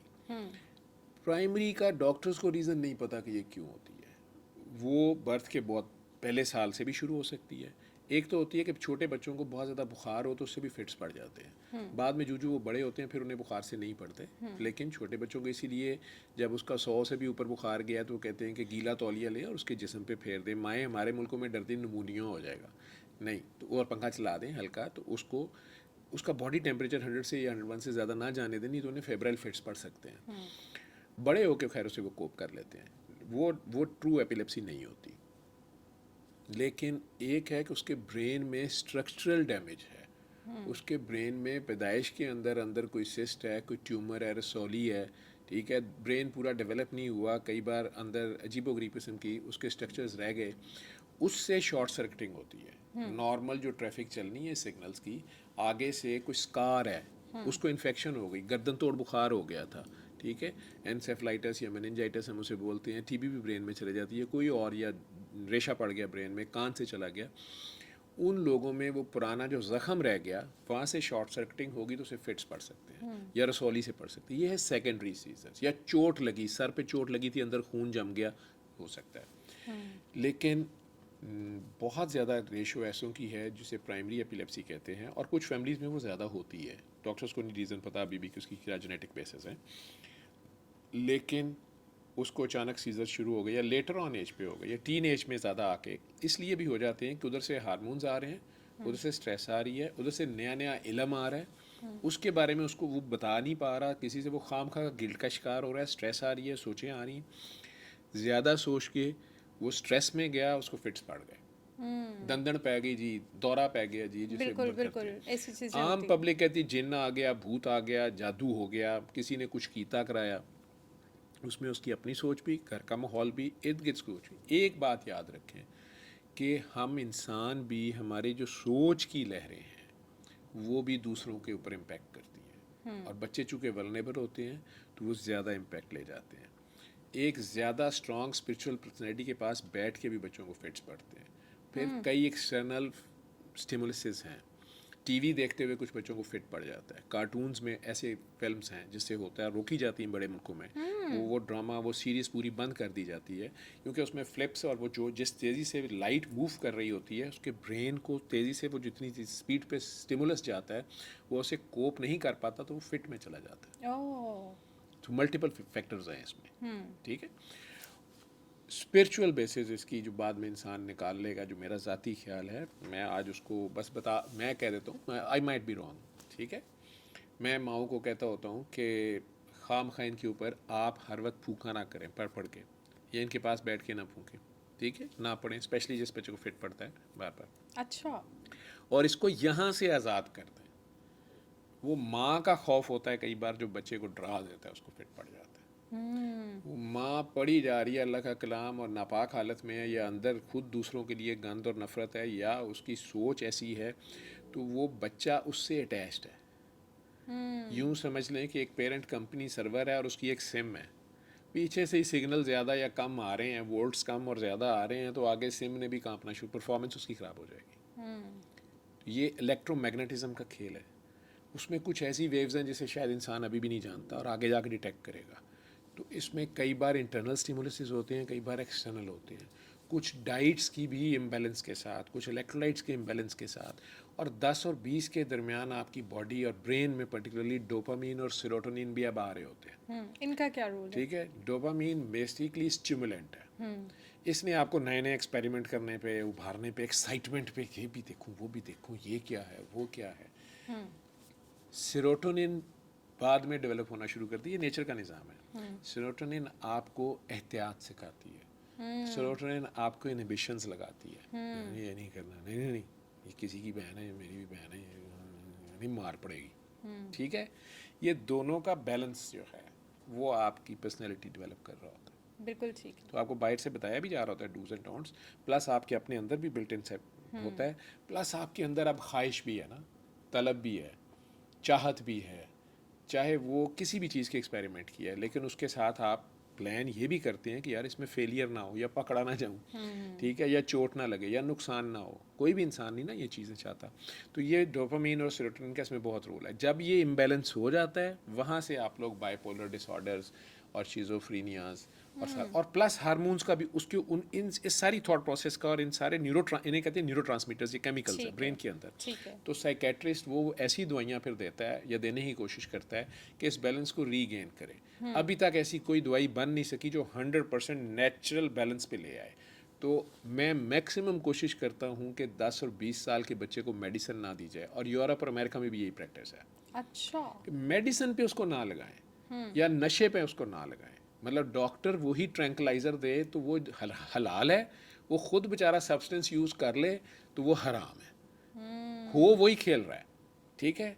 तो नशा जो है, चाहे वो शराब है, उस पर खुमार डाल देगा ना, उसके थॉट जिस जिस चीज़ को उसने फ़ाइट करना था, उसके ऊपर कुछ स्ट्रेस आ रही थी, चाहे वो एग्ज़ाम की थी, टाइम शॉर्ट होने की थी, किसी भी चीज़ की थी, उसको उसने फ़ाइट करना था, उसके अंदर एबिलिटी है, उसके अंदर वो वाले हार्मोन्स फाइट और फ्लाइट के बनने थे, ठीक है। एड्रेनलिन, नॉर्लिन, सिंथेटिक पैरासिम्पथेटिक सिम्टम्स ये सारे एक्टिवेट हो रहे होते हैं, लेकिन उसको आपने ट्रैंक्विलाइजर्स पे लगा दिया, उसको आपने एंटी डिप्रेसेंट्स पे लगा दिया, उसको मूड स्टेबलाइजर्स पे लगा दिया, उसकी नेचुरल एबिलिटी जो है वो स्प्रेस हो जाएगी, अब वो डिपेंडेंट हो जाएगा। इसे कहते हैं नशा लगना, ठीक है। या वो सोया रहेगा, नशा लगा के खैर है, पेपर जब दे देंगे तो वो टेंशन नहीं उसको होगी। फिर पेन होती, कुछ लोगों को स्पिरिचुअल पेन बहुत ज़्यादा होती है, वो बहुत सेंसिटिव, वो तो जिंदा लोग होते हैं, असल में ये जिंदा लोग होते हैं। दर्द जिंदा को होता है, मुर्दा को नहीं होता, ठीक है। इनका दिल जिंदा होता है, ये हसास होते हैं, ये वो 10 to 20 के दरमियान एम्पथी का बड़ा रोल है। तो आप, मैंने कहा ना एक्ट्स ऑफ काइंडनेस, तो अगर आपके बच्चे को आप छोटे छोटे एक्ट्स ऑफ काइंडनेस सिखा देंगे ना, ठीक है, तो एम्पथी उसके अंदर अगर आप डेवलप करेंगे तो वो नई अचीवमेंट्स करेगा, मेंटली ज़्यादा फ्री होगा और ज़्यादा एलिटेड फील करेगा, ठीक है। वो पॉजिटिव फ्रेम ऑफ माइंड से जो कुछ भी कर रहा है, उसे ये भी सिखा दें कि जताना नहीं है, उसको साथ उससे बड़ी हस्ती अल्लाह से मिलवा दें, उसको बता दें कि ये कुदरत की तरफ से तुम्हें ये तौफीक दी गई है। चलो अच्छी बात है, अगर तुमने किसी बच्चे को आइसक्रीम ले दी है, किसी के साथ खिलौना शेयर कर लिया, उसके पास है नहीं था, आपने कपड़े ले दिए आपने, और ये छुप के करना है। जितना ज़्यादा उसको आप सेल्फलेसनेस सिखाएंगे, उसकी सेल्फ जो है पॉजिटिव वे में उतनी ज़्यादा निखर के सामने आएगी, जो रियल ट्रू सेल्फ है। बिल्कुल ठीक है, बिल्कुल ठीक है, ठीक। तो ये बीमारियां कम होगी। अदरवाइज जब वो स्ट्रेस में जाएगा, हार्मोन्स तो उसके पैदा होने ही होने हैं, चाहे वो सेक्स हार्मोन्स हैं या कोई दूसरे हार्मोन्स हैं। इसमें लड़कों में आप बीमारियां कह रही थी, एक्नी, लड़कियों में भी चेहरे पे दाने, पिंपल्स निकल रहे हैं। जब बॉयज स्पेशली अपनी टीन एज में जाते हैं तो जी, उनके वो जैसे ही दाढ़ी वगैरह आना स्टार्ट होती है तो उनके फेस पे बहुत ज़्यादा एक्नी हो जाती है, एक्नी उनका होना शुरू होती गंदी है, सी स्किन हो जाती है स्किन बहुत हो ज़्यादा। जाती है। तो उसके पीछे रीज़न क्या होती है? उसके पीछे रीज़न ये होती है कि ये स्किन, बेबी स्किन से आपकी वो जो थे ना गोल्डन ईयर्स, वो तो गए, मासूमियत गई। अब मासूमियत के बजाय आप पक्के आदमी, पक्के पीछे बन रहे हैं। आपको बहुत सी बातें पता चल रही हैं, आपको बड़े सीक्रेट्स भी आ रहे हैं, उन्हें आप छुपा भी रहे हैं। ऊपर से हकीमत, अल्लाह भला करे, जाली कीमत, असल हकीम तो बहुत बड़ी बात होती है, जाली कीमत हर दीवार पे पाकिस्तान में तो यही है, सूरत इंजाल, जरियान, एतलाम और पता नहीं क्या क्या नाम, वो बेचारा आधा वो भी सोच सोच के पागल हो रहा था, ये पता नहीं क्या है, ठीक है, मुझे हो गया। लड़कियों को लिकोरिया फलाना पता नहीं क्या क्या लिखा होता है। तो और आजकल अब गूगल का भला करे अल्लाह, तो बच्चे फिल्मों में या वैसे भी सुन के हर एक को पीसीओ हुआ हुआ अपनी सोच में, ठीक है। हर एक को वो पता भी नहीं है ये क्या है, वह नहीं अपने ऊपर तारी किया हुआ है। डॉक्टरों के लिए अच्छा भी ये पैसे बनते हैं। हमने उस मरीज़ का नाम भी रखा होता है गूगली, ये गूगली है, ये गूगल से वड़ के जाके बीमार होके आ गया, खैर है, इसको और टेस्ट कराओ, इसको इधर से फंसाओ, गलत है। उसकी अच्छी काउंसलिंग करनी होती है, जो उसके शायद बड़े भी कर सकते थे, लेकिन बड़ों ने अपना इमेज ही नहीं उसके सामने ऐसा रखा। तो जहाँ तक ज़रा सी स्ट्रेस जब आती है, हार्मोन्स उसके अंदर जोश और वो सारा कुछ होता है, फेस की स्किन के नीचे आपके फैट पैड्स आ रहे होते हैं ना, बूढ़ों को आपने देखा मुंह यूँ हो जाता है, ठीक है, बेबी फेस होता है ना एक। तो इसी तरह अब ये जो एज होती है, इसमें जवानी भी साथ शामिल हो रही है, वो हार्मोन्स भी आ रहे हैं, तो फैट प्रोड्यूस भी ज़्यादा हो रही होती है, स्क्रीशन सीबम उसे कहते हैं। चेहरे के ऊपर ऑयल आ रहा होता है, ज़रा ऑयली स्किन, तो वो ज़रा ज़्यादा प्रोड्यूस हो रहा होता है कुछ लोगों में। टेस्टोस्टेरोन लेवल अगर उनमें ज़्यादा है तो उससे भी हो रहा होता है। लेकिन वो अगर चेहरे को ज़्यादा साफ़ नहीं रखता, डस्ट में ज़्यादा जा रहा है, गंदे हाथ भी लगा रहा है, तो वो पोर अगर जिल्द के बंद हो जाते हैं, ये एक्स्ट्रा क्रीमें खाम खा मुँह पे मली जा रहा है, उसे पता भी कोई नहीं है कि ये ड्राई स्किन की है, ये मॉइस्ट स्किन की है, ये मीडियम स्किन की है, वो भी कर रहा है, तो ये सारी चीज़ें ऐड होती जाएंगी। साबुन वो सब क्वालिटी का यूज़ कर, या एवं ही मेडिकेटेड सोप यूज़ कर रहा है, दूसरे फंगस वगैरह ओवर ग्रो करना शुरू करेगी। लेकिन एक्नी में सिर्फ ये होगा कि उसका ऊपर का पोर बंद हो जाता है जिल्द का, तो नीचे वो पसीना इकट्ठा होता है, वो मैल इकट्ठी होती है, उससे वो पीला सा दाना बन जाएगा, उसे छीलेगा तो और ज़ख्म बन जाएगा, ठीक है। एक तो बच्चे को बताएं कि ये नेचुरल है, ये जवानी की निशानी है। फिर आवाज़ चेंज हो रही होती है, बिल्कुल ऐसे, उसकी आवाज़ चेंज हो जाती है, ठीक बिल्कुल है, ऐसे। लड़के के शोल्डर्स ब्रॉड हो जाती है, सारा कुछ है, तो ये नेचुरल है। तो हर्बल रेमेडीज़ हैं या लोकल रेमेडीज़ हैं जी, बेसन से मुँह धोएं अगर ज़्यादा ऑयली है, ये कुछ ये वो। डॉक्टर्स आपको क्रीम भी स्किन वाले बता देंगे कि वो यार आप ये यूज़ करें, आपकी स्किन वैसे ही ऑयली ज़्यादा है, आप ये डाइट्स, उसमें डाइट का भी बड़ा रोल आएगा। आप ये वाली डाइट्स ना लें, ठीक है, शुगरी डाइट्स, फैटी डाइट्स, तली हुई चीज़ें, क्योंकि फास्ट फूड का ये बहुत रोल है इसमें। फिर मैं आप ये पूरी दुनिया के सामने एडमिट करूँगा कि हमारे मुल्कों में मिलावट बहुत ज़्यादा है। ठीक बिल्कुल है, ठीक है। आपको पूरे लाहौर में खालिस दूध का गिलास ही मिल जाए, बड़ी बात है। अब वो भैंसों को टीके लगा रहे हैं ऑक्सीटोसिन के या वो दूसरे से दूध ज़्यादा आए, लेकिन वो एक्स्ट्रा हार्मोन्स जब उसमें इंजेक्ट कर रहे हैं तो बच्चियों के अंदर वो हार्मोन उस दूध में ही आ रहा है, तो वो छोटी बच्चियों की एज ऑफ मेनार्की बहुत पीछे आ गई, बड़ी जल्दी सो उन्हें इससे मेंसेस हो मुझे रहे हैं। बल्कि एक क्वेश्चन भी याद आया कि बहुत ज़्यादा अब यहाँ पे एक चीज़ कॉमन हुई है कि बच्चियों को स्पेशली ब्रॉयलर ना खिलाया चाहिए, मुर्गी ना खिलाएं, ये गोश्त नहीं खाना चाहिए। इवन बहुत सारे डॉक्टर्स भी ये चीज़ कहते हैं कि इस एज में 10 से 20 वाली एज में स्पेशली लड़कियों को चिकन से बहुत दूर रखें। तो इसके पीछे के रीज़न क्या है? अगर अब चिकन इंडस्ट्री जो है वो फिर मेरे खिलाफ हो जाएगी, आपका प्रोग्राम बंद कराएगी ठीक है, लेकिन उसमें कुछ सही भी है और कुछ मिथ्स भी हैं। बहरहाल जो पोल्ट्री फीड है उसमें एंटीबायोटिक्स डाली जाती हैं, ठीक है, चूँकि ये 40 दिन का चूज़ा है जिसे कुक्कड़ बना के पेश किया जा रहा है, उसमें स्टीराइड्स भी डाले जा रहे हैं, उसमें एंटीबायोटिक्स भी डाली जा रही हैं, उसके अंदर पानी की मिकदार ज़्यादा है, वो फूल गया है। तो आपका वो जो 2 किलो का चिकन है, ठीक है, वो चूज़ा है 2 किलो का, उसे हिला नहीं जा रहा, विंगियाँ लता पुलिस मुकाबला, लेकिन उसके मुकाबले में 40 दिन का जो देसी चूज़ा है वो इतना सा होगा, लेकिन उसे आप पकड़ नहीं सकते। आप उसे पकड़ने को भाग रहा होगा, काबू नहीं आता, फुली एक्टिव होता है।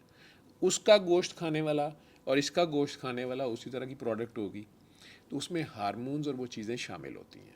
और चूँकि जाली ग़िज़ाइयत है, ये रैपिड एनर्जी तो उसको देगा, फौरी मज़ा भी आ जाएगा, ठीक है, बच्चों को उसको चबाना भी बड़ा आसान है, नरम सी चीज़ है, ठीक है। देसी मुर्गा अगर खाना पड़ता है तो वो चबाने में भी ज़ोर ज़्यादा लगता है। ऐसे ही। तो मटन अगर कोई अफोर्ड कर सके, ठीक है, बीफ भी किसी हद तक, बाहर के मुल्कों में तो बीफ लिया जाता है, तो हलाल गोश्त जिस किस्म का भी ले सकता है। अब गरीबों के पास तो गोश्त खाने की, आप कह रहे हैं ब्रायलर के, उनके पास ब्रायलर के भी पैसे नहीं हैं, बिल्कुल तो वो ऐसे। दालें खा लेते हैं। अब हमने दालें भी, उसमें भी प्रोटीन्स हैं, ठीक है, एनिमल ओरिजिन की हैं, लेकिन बहरहाल वो फिज़िकल एक्टिविटी इतनी अच्छी रखते हैं, उनके घरों में खौफ ज़रा कम होता है। अगर स्ट्रेस कम है, माँ बाप बहरहाल आपस में हारमनी में हैं, तो वो उधर से कंपनसेट हो जाते हैं, तो वो ज़्यादा फिज़िकली स्ट्रांग होते हैं, ठीक है ठीक ठीक है है। ठीक लेकिन ब्रायलर से मना इसलिए कर रहे हैं कि उसमें यह एक हद तक रखें कि फ़ास्ट फूड अपनी लाइफ में कम रखें, और अगर घर में पकाएं भी, ठीक है, तो आप अगर अफोर्ड कर सकते हैं तो फिर मटन या देसी मुर्गी पका लें, ठीक। लेकिन इसके अंदर एंटीबायोटिक और स्टीरॉइड्स, उनका लिवर ही नहीं डेवलप हुआ होता। फिर इस पोल्ट्री से टाइफाइड बहुत ज़्यादा फैलता है, ठीक है, इनके एग से भी अगर वो हाफ कुक्ड हो, क्योंकि उनका लिवर डेवलप ही नहीं हुआ होता। और साल्मोनेला जो है इधर से ज़्यादा ग्रो करता है, आगे जाता है हमारी डाइट में, हाफ कुक्ड होगा तो टाइफाइड होगा, आंतों की बीमारी जिसे है, आंतों में सोजिश करेगा वो, और काफ़ी डेडली डिजीज़ इन्फेक्शन करेगा। बिल्कुल ठीक है सर। कुछ लड़कियों को तो बिल्कुल अपनी टाइम से मेंस्ट्रुअल साइकिल उनका स्टार्ट हो जाता है, लेकिन कुछ लड़कियों को बहुत लेट ये साइकिल स्टार्ट होता है, ठीक है, और कुछ को तो इवन इतना लेट हो जाता है कि पेरेंट्स भी डर जाते हैं कि पता नहीं होगा भी कि नहीं होगा। तो इसमें भी कोई हमारी डाइट का रोल होता है या किसी चीज़ का? बिल्कुल, डाइट का और स्ट्रेस का बहुत रोल है। अगर वो बच्ची जो है ज़्यादा स्ट्रेसफुल इन्वायरमेंट में है तो उसको जल्दी मेंसेस हो जाते हैं स्ट्रेस में, ठीक है। और अगर वो अच्छे इन्वायरमेंट में है और डाइट भी बैलेंस्ड है, ज़्यादा फैटी डाइट्स नहीं है, ज़्यादा शुगरी डाइट्स नहीं है, एक बैलेंस्ड सी डाइट है, बच्चियां वैसे अमूमन कम ही खाती हैं, ठीक है, तो वो 15-14 साल 15 साल की एज में, हमारी जनरेशन में, हमारी रेस में भी एज ऑफ मेनार्की ज़रा जल्दी है, बच्चियां जल्दी मेच्योर हो जाती हैं, ठीक है। कुछ पहले एक दौर था जब बच्चियों ने रहना ही घर होता था, उनका एक्सपोजर बाहर नहीं होता था, ठीक है, एजुकेशन उस तरह से स्कूलों कॉलेजों की कम थी, उन्होंने घर रहना है, माओं के साथ रहना है, और उन्हें एक सेक्रेड फीलिंग दी जाती थी कि वो एक एसेट है, वो एक ख़जाना है, उनकी बिल्कुल हिफाजत ऐसे। की जाती थी, बिल्कुल और ऐसे। उनका एक वक़ार है और उन्हें उसको खुद मेंटेन करना है। उसने फालतू बंदे से बात नहीं करनी, ना किसी से करने देनी है, बल्कि कुरान आपको गाइड करता है कि आप थोड़ी स्टिफ होकर बात करें, अगले के बंदे के ख्याल ही ना गुजरे कि साड़ियाँ तो खुशफहमियाँ दे, हाल है कि हंसी तो फंसी, ठीक है, और वो वैसे अपने चेहरे पे शायद मैनर्स में स्माइल रख रही है, ठीक है, लेकिन मर्द हजरात जो होते हैं ये फौरी तौर पे इन्होंने एक ही सिग्नल लेना होता है, ठीक है। तो अल्लाह भी कुरान में गाइड कर रहा है कि कोई ज़रूरत नहीं है, इनसे ज़रा ब्लैंक फेस से बात करो या इस तरह करो, ठीक है, आपकी जॉब ऐसी है, आपकी मजबूरी है। मुझे चार्ली चैपलिन का लेटर याद आ गया जो उसने अपनी बेटी को लिखा हुआ है, वही पढ़ लें लोग, ठीक है। उसकी बेटी ने स्टेज पे काम करना शुरू किया तो उसने एक बार खुद जाके देखा, वो स्टेज पे परफॉर्म कर रही थी, उसने कपड़े उस तरह के पहने हुए थे, बड़ा मशहूर लेटर है उसका। तो उसने उसे फिर लेटर लिखा, तो उसने कहा कि मैंने तुम्हें देखा बाद में टैक्सी में जाते हुए और तुमने फ़ौरन जब शॉल ले ली, फ्रांस का माशरा है, और तुमने टैक्सी में ऐसे बैठ के गई तो मुझे बड़ी खुशी हुई कि वो तो तुम्हारे जो तुम परफॉर्म कर रही थी, तुमने रिवीलिंग ड्रेस पहना हुआ था या जो भी तुम कर रही थी, वो तुम्हारी जॉब का रोज़ी रोटी का हिस्सा था, तुम्हारी मजबूरी थी। लेकिन मुझे अच्छा लगा कि जहाँ तेरी मजबूरी ख़त्म हुई, तुमने अपने आप को एक कीमती एसेट और छुपा हुआ ख़जाना बना लिया और तुमने अपनी वैल्यूज़ को रखा है। बड़ा खूबसूरत सा लेटर है उसका। लेकिन एक बाप बेटी को लिख रहा है, उसको सपोर्ट नहीं कर सका, ब्रोकन फैमिली है, जो भी उसकी कहानी है। सिमिलरली अब भी ये है कि हमारी बच्चियां जो हैं वो तो बाहर जा रही हैं, छोटी एज से जा रही हैं, स्कूल में जा रही हैं, और फिर मेल टीचर को या मेल स्टूडेंट्स जो हैं वो को एजुकेशन में पढ़ रही हैं, और वो सारी चेंजेस इकट्ठी आ रही हैं उस क्लास में, ठीक है। थॉट प्रोसेस भी इफेक्ट हो रहा है, इंटरपर्सनल रिलेशनशिप भी डेवलप हो रहा है, वो सारी चीज़ें हैं। लेकिन उन बच्चियों को, और वो फिर थॉट प्रोसेस भी उसी तरह का आएगा, फिर नेट आ गया अब आपके पास, फ़ोन आ गया उसके पास, एक्सटर्नल स्टिमुलस, उस तरह की मूवीज़, उस तरह की रोमांटिक मूवीज़ या सजेस्टिव मूवीज़ सामने आ रही हैं। तो आपको बच्चे को ज़्यादा टाइम भी देना पड़ेगा, मेंटली तैयार भी करना पड़ेगा। तो उसकी वो जो थॉट प्रोसेस है, अगर वो बैलेंस पे रहेगा, सोच से हो रहा है ना, आपको इमली देखते साथ मुंह में खट्टा पानी आ रहा है, स्टिमुलस काम कर रहा है कि नहीं कर रहा, और बॉडी में चेंज आ रही है, ठीक है। इसी तरह उस तरह की मूवी से भी आएगी, उस तरह के गाने से भी आएगी, उस तरह की आवाज़ से भी आएगी, वो सारा कुछ होगा। इर्द गिर्द जो बैठे हुए हैं उनकी तरफ से सिग्नल्स भी आएंगे, वाइब्स आप लोग मानते हैं ना, आती हैं, ठीक है। तो सोच की थॉट प्रोसेसेस भी एक दूसरे को अफेक्ट भी कर रहे होते हैं। वो कितनी स्ट्रॉन्ग पर्सनैलिटी है, उसके लिए मेरा फिर वही बात होगी कि दुनिया में सबसे ताकतवर, इस कायनात में सबसे ताकतवर जो सोर्स ऑफ एनर्जी है वो अल्लाह है। उस फ्रीक्वेंसी पे अगर आप रहते हैं, या माँ बाप को नाते पढ़ने सुनने का शौक़ है, मिलाद का, या नबी करीम सल्लल्लाहु अलैहि वसल्लम घर में बातें हो रही हैं, तो वो रहमतुल्लिल आलमीन है। और बच्चे को ये एक फीलिंग रहती है कि वो भी मेरे दिल में साथ हैं, जहाँ जहाँ रब्बुल आलमीन है वहीं वहीं रहमतुल्लिल आलमीन है। तो अगर अगर वो बच्चा वो प्यार उनसे डेवलप कर गया, उस फ्रीक्वेंसी पे अटैच रहता है सम और द अदर, तो वो स्ट्रेंथ उसको ऑटोमेटिकली अवेलेबल होती है। और गलत और सही में उसको अचानक ख्याल आता है कि नहीं ये गलत है, ये नहीं करना, यह सरकार नाराज़ हो जाएंगे, या अल्लाह नाराज़ हो जाएगा। This is how they can cope this whole stress. बिल्कुल ठीक है। अर्ली मैरिजेस भी हो जाती हैं कुछ फैमिलीज़ में, 13, 14, 15 या चले 17, 18 में बच्चियों की भी शादियां कर दी जाती हैं, 19, 20 में बॉयज़ की भी शादियां कर दी जाती हैं। तो इसके बाद भी क्या कोई मेजर हार्मोनल चेंजेस उनकी बॉडी में डेवलप होते हैं, या आप इस चीज़ को अप्रिशिएट करते हैं कि इस एज में शादियाँ करते हैं? देखें, किसी भी काम को इस्लाम या सलामती या पीस, वो जैसे एक सवाल पूछा जाता थी, जॉइंट फैमिली सिस्टम होना चाहिए नहीं होना चाहिए, अकेला रहना चाहिए, या जल्दी शादी करनी है लेट शादी करनी है, और सरकार दो आलम की बीबी आयशा की शादी की मिसाल दी जाती है। इस्लाम ने आप पे बाइंडिंग्स नहीं लगाई, लेकिन आपको सोचने की एबिलिटी दी है। मजबूरियों में और बात है, अगर गज़ा में अब जो हालात हैं, अल्लाह माफ़ करे, वो लोग अगर इकट्ठे एक कमरे में 10 बिल्कुल अनजान भी रह रहे हैं, तो वो आपस में इकट्ठे, उनमें एक ही यूनिटी है कि वो गज़ा के हैं या वो मुसलमान हैं या वो इंसान तो हैं, एक दूसरे को हेल्प आउट कर रहे हैं। वहाँ पे वो कहें पर्दा रखो, वो क्या होता है, महरम और ना महरम का ख्याल रखो, मुश्किल हो जाएगा उनके, बाथरूम तक अवेलेबल नहीं है। और अगर वो शादियाँ भी कर लेते हैं, एक दूसरे की हेल्प आउट करते हैं, और एज की डिफरेंसेस हैं, औरत की बहुत ज़्यादा एज और बच्चे की कम है, या बच्चे की बहुत ज़्यादा, लड़की की कम है, लड़के की ज़्यादा है, मजबूरियों की बात हो रहा है, तो वहाँ भी हलाल हराम की जो अल्लाह ने नहीं आपके ऊपर कर दिया, ठीक है। लेकिन बहरहाल जैसे मैंने अभी डिस्कस किया कि 16-17 साल की एज तक तो अभी वो पूरी बॉडी तैयार हो रही होती है, उसका ब्रेन तैयार हो रहा होता है, उसके ऊपर स्ट्रेस का अपना रोल आ जाएगा, उसके ऊपर डाइट्स का अपना रोल आ जाएगा। एक बच्ची जो है अचानक अपना घर छोड़ के, जिस माहौल में भी वो थी, वो अचानक एक ऐसे घर में चलेगी है जहाँ डाइट बिल्कुल डिफरेंट है, या जहाँ के हालात डिफरेंट, या स्ट्रेस लेवल डिफरेंट है, तो उसकी तो अभी पूरी तैयार नहीं हुई थी पर्सनैलिटी, ठीक है। हम बहुत सी चीज़ें 20 और 30 के दरमियान हमें मुकाबला करने की, सोचने की, एनालिसिस की एबिलिटी आती है। कुछ बच्चे ऐसे हैं जो मैंने देखा है कि जिन्होंने 16 जमातें पास की हुई हैं, और थाट प्रोसेस उनका 8वीं जमात जितना भी नहीं है, और इनोसेंट हैं। ये नहीं है कि ईडियट हैं, नॉट ईडियट, ठीक है। वो उनकी थाट प्रोसेस इतनी प्योर है, इतनी साफ शफाफ सी है कि वो एक्सपेक्ट ही नहीं कर रहे कि दूसरा जो है वो ये करेगा, क्योंकि वो खुद ऐसे नहीं है, या उन्हें वो चीज़ एक्सपोज ही नहीं हुई है, स्ट्रीट स्मार्ट नहीं है, बिल्कुल ठीक है। कुछ ऐसे हैं जिन्होंने पढ़े तो 8वीं जमात तक हैं, लेकिन वो पीएचडी वाले के कान कतर रहे हैं, मैच्योर है। ठीक है, वो फुल मैच्योर है, वो माहौल ऐसे से निकला है। मुसलमानों का हमारी को तो एक ज़्यादा है कि हम अपने बच्चों को पढ़ने और नौकर बनने पे ज़्यादा जोर है हमारा, हम बिज़नेस तक नहीं सिखा रहे, हमें पता ही नहीं बिज़नेस का, अच्छे बिज़नेस का, ठीक है।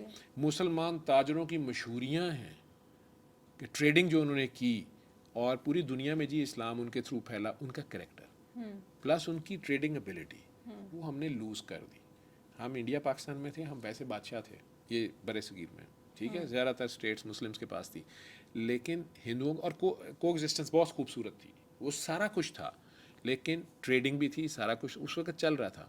लेकिन फिर गोरे का जब दौर आया तो उसने तो लिविंग कमाने के लिए नौकरी लाजमी कर दी और एजुकेशन स्कूलों वाली आ गई, ठीक है, ग्रेडिंग्स और ये और वो, कोई और भी तो स्कूल सिस्टम था ना जिसपे इतनी खूबसूरत स्टेट चल रही थी, मल्टीपल स्टेट्स थी, को एग्जिस्टेंस थी, मल्टीपल रिलीजन्स थे। बहरहाल वो एक लंबी बात हो जाएगी। तो जल्दी शादी अगर की जाएगी, मजबूरी की बात और है, किसी बच्ची के माँ बाप की डेथ हो गई है, वो अकेली है, 13, 14, 15 साल की है, उसके मामू या चचा अपने पास ले गए हैं, खाला या फूफो ले गई हैं, यहाँ पे नियर एंड डियर रिलेटिव्स का भी रोल आया ना, इसलिए अल्लाह ने कतर रहमी भी मना की है।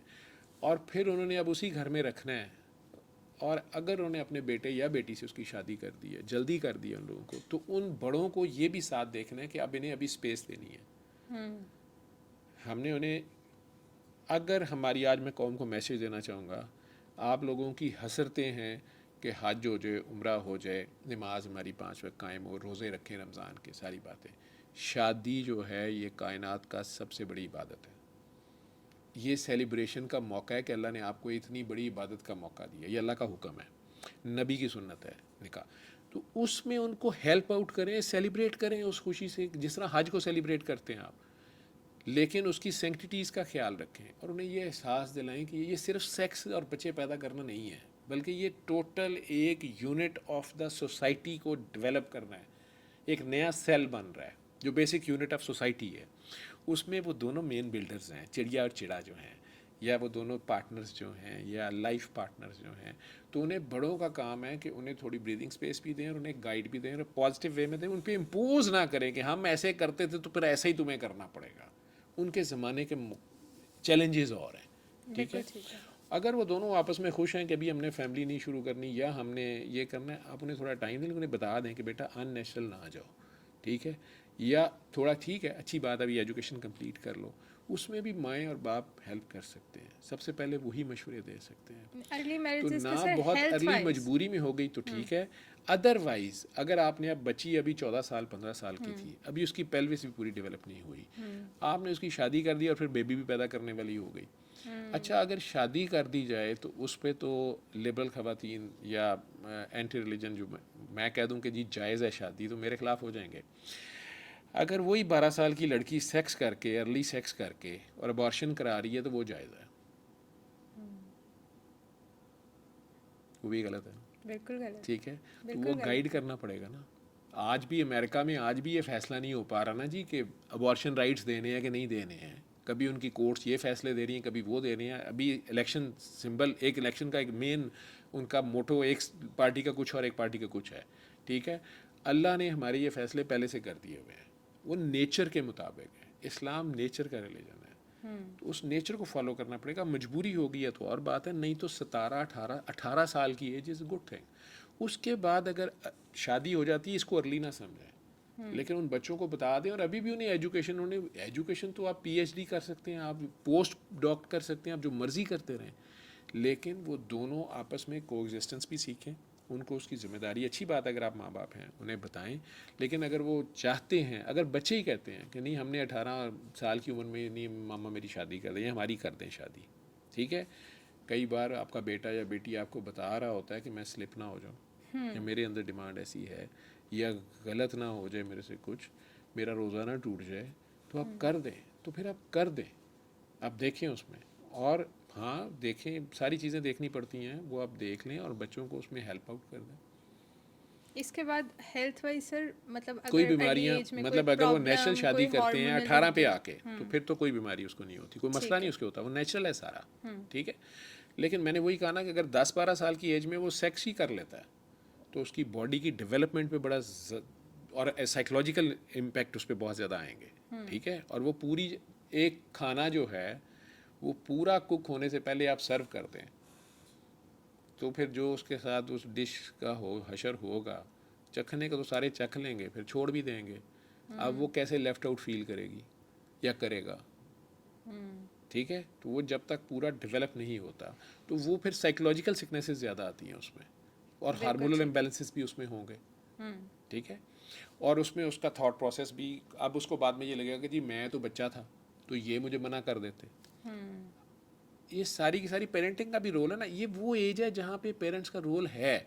अदरवाइज मदर नेचर इतनी अच्छी है कि अगर आपके पेरेंट्स मर गए हैं और आपको ये एहसास है इस एज में, आप किसी के साथ रह रहे हैं, अकेले सर्वाइव कर रहे हैं, तो आपकी पर्सनैलिटी और होती है। अगर आपके पेरेंट्स हैं लेकिन दोनों लड़े हुए हैं, सेपरेशन है, आप एक पेरेंट के साथ रह रहे हैं, कभी उधर फुटबॉल बने हुए हैं, कभी उधर जा रहे हैं, कभी कोर्ट्स में मीटिंग्स हो रही हैं, ये तबाहकुन पर्सनैलिटीज़ होती हैं। बिल्कुल ठीक है सर। अब और ये सिकनेसेस में भी जाएंगे। ठीक है। इस एज में चलेंगे तो हमने शादी की बात कर ली, शादी नहीं भी होती, आप पढ़ रहे होते हैं, ग्रोइंग एज होती है, आपके माइंड में डिफरेंट किस्म के ख्यालात आते हैं, हमारा मीडिया भी माशाल्लाह काफ़ी फास्ट हो चुका है। तो इसमें मुझे बताएं कि बहुत सारे रोमानवी ख्यालात भी आपके ऑब्वियसली माइंड में आते हैं, और फिर हमारे यंगस्टर्स जो हैं वो बेशक लड़कियां हैं या वो बेशक लड़के हैं, वो डिफरेंट एक्टिविटीज़ में भी चले जाते हैं, सेल्फ प्लेयर में चले जाते हैं। तो इसका मुझे बताएं कि मेडिकली इसको कहा जाता है कि ये एक हेल्दी एक्टिविटी है, कि इससे पता चलता है कि हाँ भैया आप जवान हो गए हो। तो क्या वाकई ऐसा है? देखें, उसने जवान होना है तो उसको पता तो लगना ही है, ठीक है। काकियों को तो वैसे ही मेंसेस के साथ उसे खबर आ जानी कि ये क्या हो गया मेरे साथ, या बॉडी में शेप मेरी क्यों चेंज हो रही है, हो रहे हैं, या वही क्लास फेलोज अब ये क्या उल्टी सीधी हरकतें कर रहे हैं, या ये खबीस लोग इन्होंने गुजरते हुए मुझे चुटकी क्यों काटी है, या हाथ क्यों लगाया इधर उसे। तो माँ उसको गाइड करती है, बड़ी बहन गाइड करती है, कोलीग्स गाइड करती हैं, सहेलियाँ आपस में एक दूसरे से इन्फॉर्मेशन क्रॉस ऑन होती है। इसी में सेल्फ प्लेयर की जो आप बात कर रहे हैं, या मास्टरबेशन की बात कर रहे हैं, या सेक्सुअल परवर्शंस की बात कर रहे हैं, मेडिकल साइंस आपने कहा कि वो कहती है कि ये अच्छी चीज़ है, उसको पता चलता है ये हेल्दी एक्टिविटी है। एक्सेस और miss use of anything is bad, number 1। Number 2, अब आप ये कहना चाह रहे हैं कि अगर वो 16-17 साल की एज में प्यूबर्टी अचीव कर गया है सारा मुकम्मल, और बॉडी स्ट्रक्चर तैयार हो गया है, तो उसकी शादी तो ना की जाए लेकिन उसे मास्टरबेशन की इजाज़त दे दी जाए, ये हेल्दी एक्टिविटी है। मैं नहीं कह रही, मैं आपको बता रहा हूँ ना मेडिकली इस तरह हाँ, समझा जाता है। अब अगर वो सेल्फ प्लेयर को 2 मिनट को ले भी लेगा तो उसके बाद जो नेचुरल चीज़ है, एक बंदा जो है वो खजूर की गुठली सारा दिन चबाता रहे और कहे नहीं मैं खजूर खा रहा हूँ, लुआब तो बनेगा मुंह में, थोड़ी देर को शायद उसका तसल्ली भी हो जाए उसने कुछ खाया है, रोज़े में ऐसी मुँह चबाता रहे, या शावर में साढ़े वर्गियां दे नहाते हम पानी पी जाए कि अलमिया को पता है वैसे ही अंदर चला गया है रोज़े में, ठीक है। तो वो ये सारा कर ले, कितनी देर गुजारा होगा, फ्रस्ट्रेट होगा, ये फ्रस्ट्रेशन का एंटर होगी, और फिर उसमें गिल्ट भी आएगा, ठीक है। और एक चीज़ उसको और फ्रस्ट्रेट करें कि हार्मोन प्रोडक्शन बढ़ती जाएगी अब, तो वो ये तजर्बा करने के लिए शायद खुदा न खास्ता बहन को या किसी की बेटी को या किसी के बेटे को ही ना पकड़ ले, या किसी जानवर से ना बदतमीजी कर दे, समझ रहे हैं? बिल्कुल ठीक। तो मुझे अपने प्रोफेसर साहब याद आ गए हैं। हम जब फर्स्ट ईयर मेडिकल में गए थे, फर्स्ट ईयर सेकंड ईयर में, बायोकेमिस्ट्री के, हालांकि वो थे मुश्ताक साहब, शायद उन्हें किताब में भी लिखा हुआ, तो वो ये पढ़ा रहे थे रिप्रोडक्शन के बारे में, और उसमें उन्होंने ये लफ्ज़ बोले थे कि 99% of the people they do masturbate, ये सेल्फ प्लेयर जो कह रहे हैं। उसके बाद वो आगे पढ़ाना शुरू हो गए। तो वो हमारा एक क्लास फेलो था, मौलवी, हम उसे कहते थे दाढ़ी, वो अचानक बीच में खड़ा, उसने कहा सर व्हाट अबाउट 1%, लड़के लड़कियां इकट्ठे बैठे हुए हैं, मेडिकल कॉलेज पढ़ रहे हैं, फर्स्ट ईयर है। तो सर ने उतने ही फ्लो में कहा they are liars, 99% go for masturbation, अब 1% जो है वो झूठ बोलते हैं। अब वो उस वक्त तो कहका लगा, बात खत्म हो गई, 5 साल असी उन्हें छेड़ दे रहे, मौलवी तू तो झूठा नहीं गा, मौलवी आप तो झूठ नहीं बोलते। अब मौलवी फंसे, जो कहे मैं झूठ बोल तो फंसे, और ये एक मजाक तो बन गया, ये हकीकत भी है शायद, लेकिन ऐसे लोग भी होते हैं एज ए डॉक्टर मैं जानता हूँ जिन्होंने शायद कभी ना सेक्सुअल परवर्शन की होती है ना सेल्फ प्लेजर या मास्टरबेशन में गए होते हैं, इसमें कोई शक नहीं है। ये आपको मेंटल स्ट्रेंथ फिर देता है और वो हार्मोन्स आपकी फ़िज़िकल स्ट्रेंथ में भी काम आते हैं। लेकिन आप इस चीज़ को ही अगर अपने सर पे सवार कर लेंगे, ठीक है, तो मुझे याद है कि हमारे एक दोस्त की शादी पे, बड़ा हमारा एक दोस्त है, अब तो बहुत बड़ा प्रोफेसर है सेक्रेटरी का, तो दोस्त की शादी पे हमने उसको शुरलियाँ, अब तो नहीं आतिशबाजी हो सकती ना, ठीक है, तो आपको पता नहीं कुड़ियों को भी शुरली किया जाता है या तेज़ आदमी को भी, तो वो शुरलियाँ हमने उसे पकड़ा दी शादी के ऊपर कि यार ये पकड़ के रख। तो अब जब ये दूल्हा हमारा जो है टेंपल रोड की शादी थी, उसके साथ हमने पतंगें भी बड़ी उड़ाई उस यार की शादी, तो हम बड़े एक्साइटेड थे, हमारे दोस्तों में से पहले की शादी थी। तो उसकी बाजियों ने फरमाइश कर दी कि जी ज़रूर मुन्नू घोड़े पे बिठाना है। तो अब वो घोड़े पे बिठा दिया, तो जिसकी बात आदत जिसकी ड्यूटी थी शुरलियाँ चलाने पे, उसको किसी ने कह दिया कि यार तुम लोगों ने आतिशबाजी नहीं की, और जिसके हाथ में शुरलियाँ थी वो हम उसको रैम्बो जॉन रैम्बो ये वाला नहीं, जो असली रैम्बो था वो बिल्कुल उसकी कॉपी था और बड़ा स्ट्रांग आदमी था, बड़ा ही स्ट्रांग पर्सनैलिटी थी, अब तो सेक्रेटरी का प्रोफेसर है, उसके हाथ में शुरलियाँ थी। उसे कोई पता नहीं, वो बच्चा एक और फैमिली बैकग्राउंड से था, उसे पता नहीं शुरलियों को क्या करना होता है।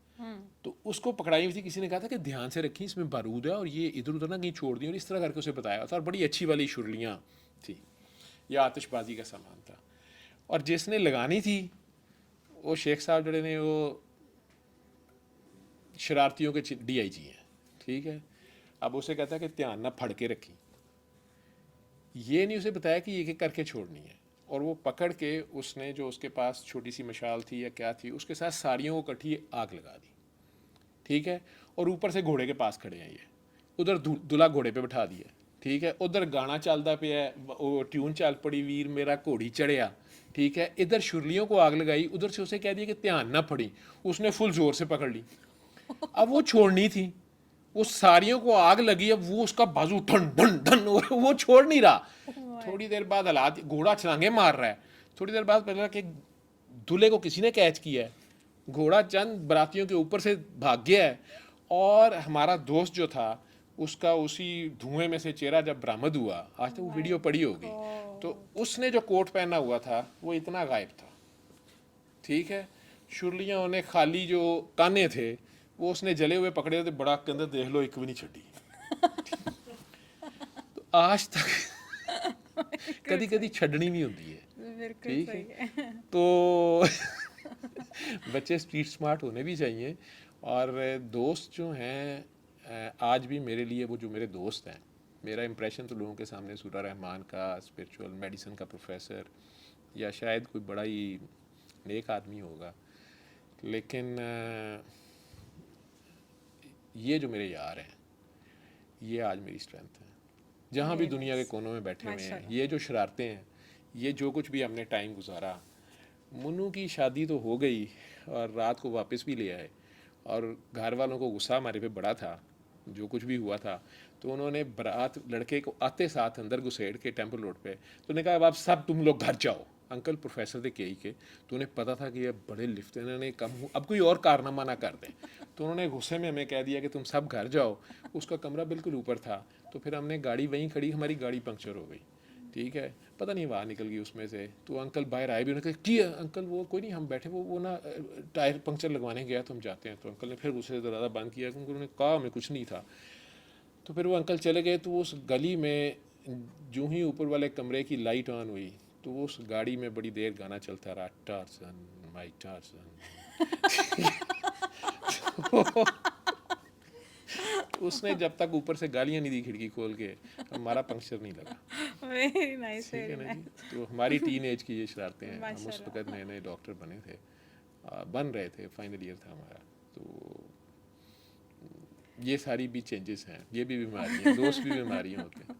तो सही है सर। चलिए लास्ट क्वेश्चन है हमारा कि बहुत सारे लड़के जो है ना इस एज में जिम जाना स्टार्ट हो जाते हैं, तो क्या ये उनके लिए ठीक होता है? लाइक 13-14 में वो बहुत ज़्यादा एक्सरसाइज इस तरह की कर लेते हैं। अक्सर बड़े हमारे कहते हैं नहीं जी हाइट रुक जाएगी, अभी मत करो, फूलोगे नहीं फलोगे नहीं, तो इस बारे में प्लीज़ बताएं।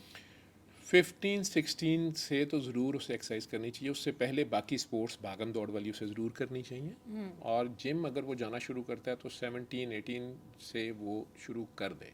वेट ट्रेनिंग में वो समझ सकते, कह सकते हैं कि शायद वेट उठाने से, लेकिन हाइट शायद छोटी रह जाए या कुछ हो जाए। और उसमें स्टीरॉइड्स बहुत ज़्यादा यूज़ करते हैं कई लोग, जो कि इसीलिए डोप टेस्ट वो सारे किए जाते हैं, क्योंकि वो उसकी हेल्थ को इफ़ेक्ट करते हैं। तो वो नेचुरल वे से कसरत करे, कोशिश करे, एक्सरसाइज करे, मेहनत करे, तो उसकी बॉडी स्ट्रांग होगी। वही जो टेस्टोस्टेरोन है वो इधर यूज़ होगी, ठीक है। तो मसल्स उसके स्ट्रांग होंगे, बोन्स उसकी स्ट्रांग होंगी, तो उससे उसको मेंटल एक कॉन्फिडेंस भी उसके अंदर होगा, ठीक है, हीरो लुक आएगी। तो ये ज़रूरी है, ये प्लस पॉइंट है एक्सरसाइज जो है। इसकी कमी है अब हमारे बच्चों में। अब वो जैसे कहते हैं ना काउच पोटैटोज, वो बन रहे हैं, और ऊपर से इंडोर ब्रेलर गेम्स फीड ज़्यादा हो और गई हैं, इंडोर गेम्स लैपटॉप, और लैपटॉप। मोबाइल्स। नहीं, वो फिज़िकल एक्टिविटी बहुत ज़रूरी है।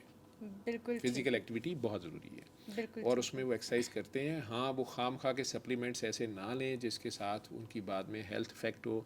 उसमें सेक्सुअल हेल्थ भी इफ़ेक्ट होती है और हार्ट के ऊपर बड़े बुरे इफ़ेक्ट्स आते हैं। तो वो चीज़ें ना लें, अपनी वैसे डाइट, नेचुरल डाइट अच्छी रखे और एक्सरसाइज अच्छी करे, दिन के कम से कम 1 घंटा उसको दे वो। तो डेफिनेटली ये उसमें अंदर बहुत ज़्यादा उसके दिमाग के लिए भी बहुत अच्छी, उसकी सोच के लिए भी बहुत अच्छी है। बिल्कुल ठीक है। कोई वियर्ड चेंज आता है जो अब तक मतलब हमें ना पता हो इस एज टेन्योर में? एक्सरसाइज के साथ नहीं क्या? नहीं, वैसे ही कोई पूरी पर्सनालिटी में आपका हेल्थ वाइज कोई भी लड़के या लड़कियों में 10 से 20 साल में कोई वियर्ड चेंज आता है बॉडी के अंदर नहीं जो हमें ना अवेयरनेस ना हुआ मतलब? नहीं, वो अगर उसका, मैं फिर वही कहूँगा ना कि वियर्ड वो सूरत में है कि उसके एक्सटर्नल एनवायरनमेंट कोई ऐसी है, स्ट्रेस ऐसी थी, या अवेलेबिलिटी उसको ऐसी थी, उसके घर वालों ने, बड़ों ने ख्याल नहीं किया कि ये बच्चे के सामने करने की चीज़ें नहीं है, घर में ही बाहर थी, ठीक है। घर में ही अब्बा जी इस तरह की पार्टीज थ्रो कर रहे थे कि वो बच्चे को भी सही और गलत का नहीं पता चला। उसने अपने तौर पे ही वो ऐसा माहौल अपना बना लिया, अपने दोस्तों का ऐसा माहौल बना लिया, ऐसे लोगों में हो गया, शामिल हो गया, ऐसे कामों में शामिल हो गया, उसकी पर्सनैलिटी अजीबोगरीब बन गई। और उसने कोई वो क्या था जिसने वो बच्ची को कत्ल ही कर दिया था, मार दिया था इस्लामाबाद में पिछले साल। वो पार्टीज़ में वो अजीबोगरीब चीज़ बना, हालांकि वो टीचर था, किसी को पता ही नहीं था कि उसकी पर्सनैलिटी इस किस्म की है, और वो इन सेक्सुअल परवर्शंस में भी पड़ा हुआ है, और ह्यूमन जो उसका बिहेवियर था वो इंसान रहा ही नहीं हुआ था, ठीक है। तो वो वियर्ड आप उसे कह सकते हैं, या ऐसी भी चेंजेस, ये तो पर्सन टू पर्सन वेरी कर जाएगा, ठीक है।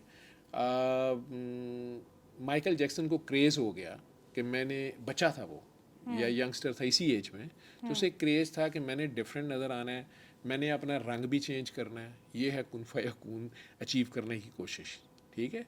मैंने ऐसा म्यूज़िक देना है कि उस पर 6 माह का बच्चा भी हिलना शुरू कर दे, डांस करे। मैंने डांस की मूव्स ऐसी देनी है जो दुनिया में पहले ना हो, और मैंने ट्यून्स ऐसी देनी है जो बिल्कुल out of this world music हो। वो 10 से 12 साल उस कमरे में बंद रहा।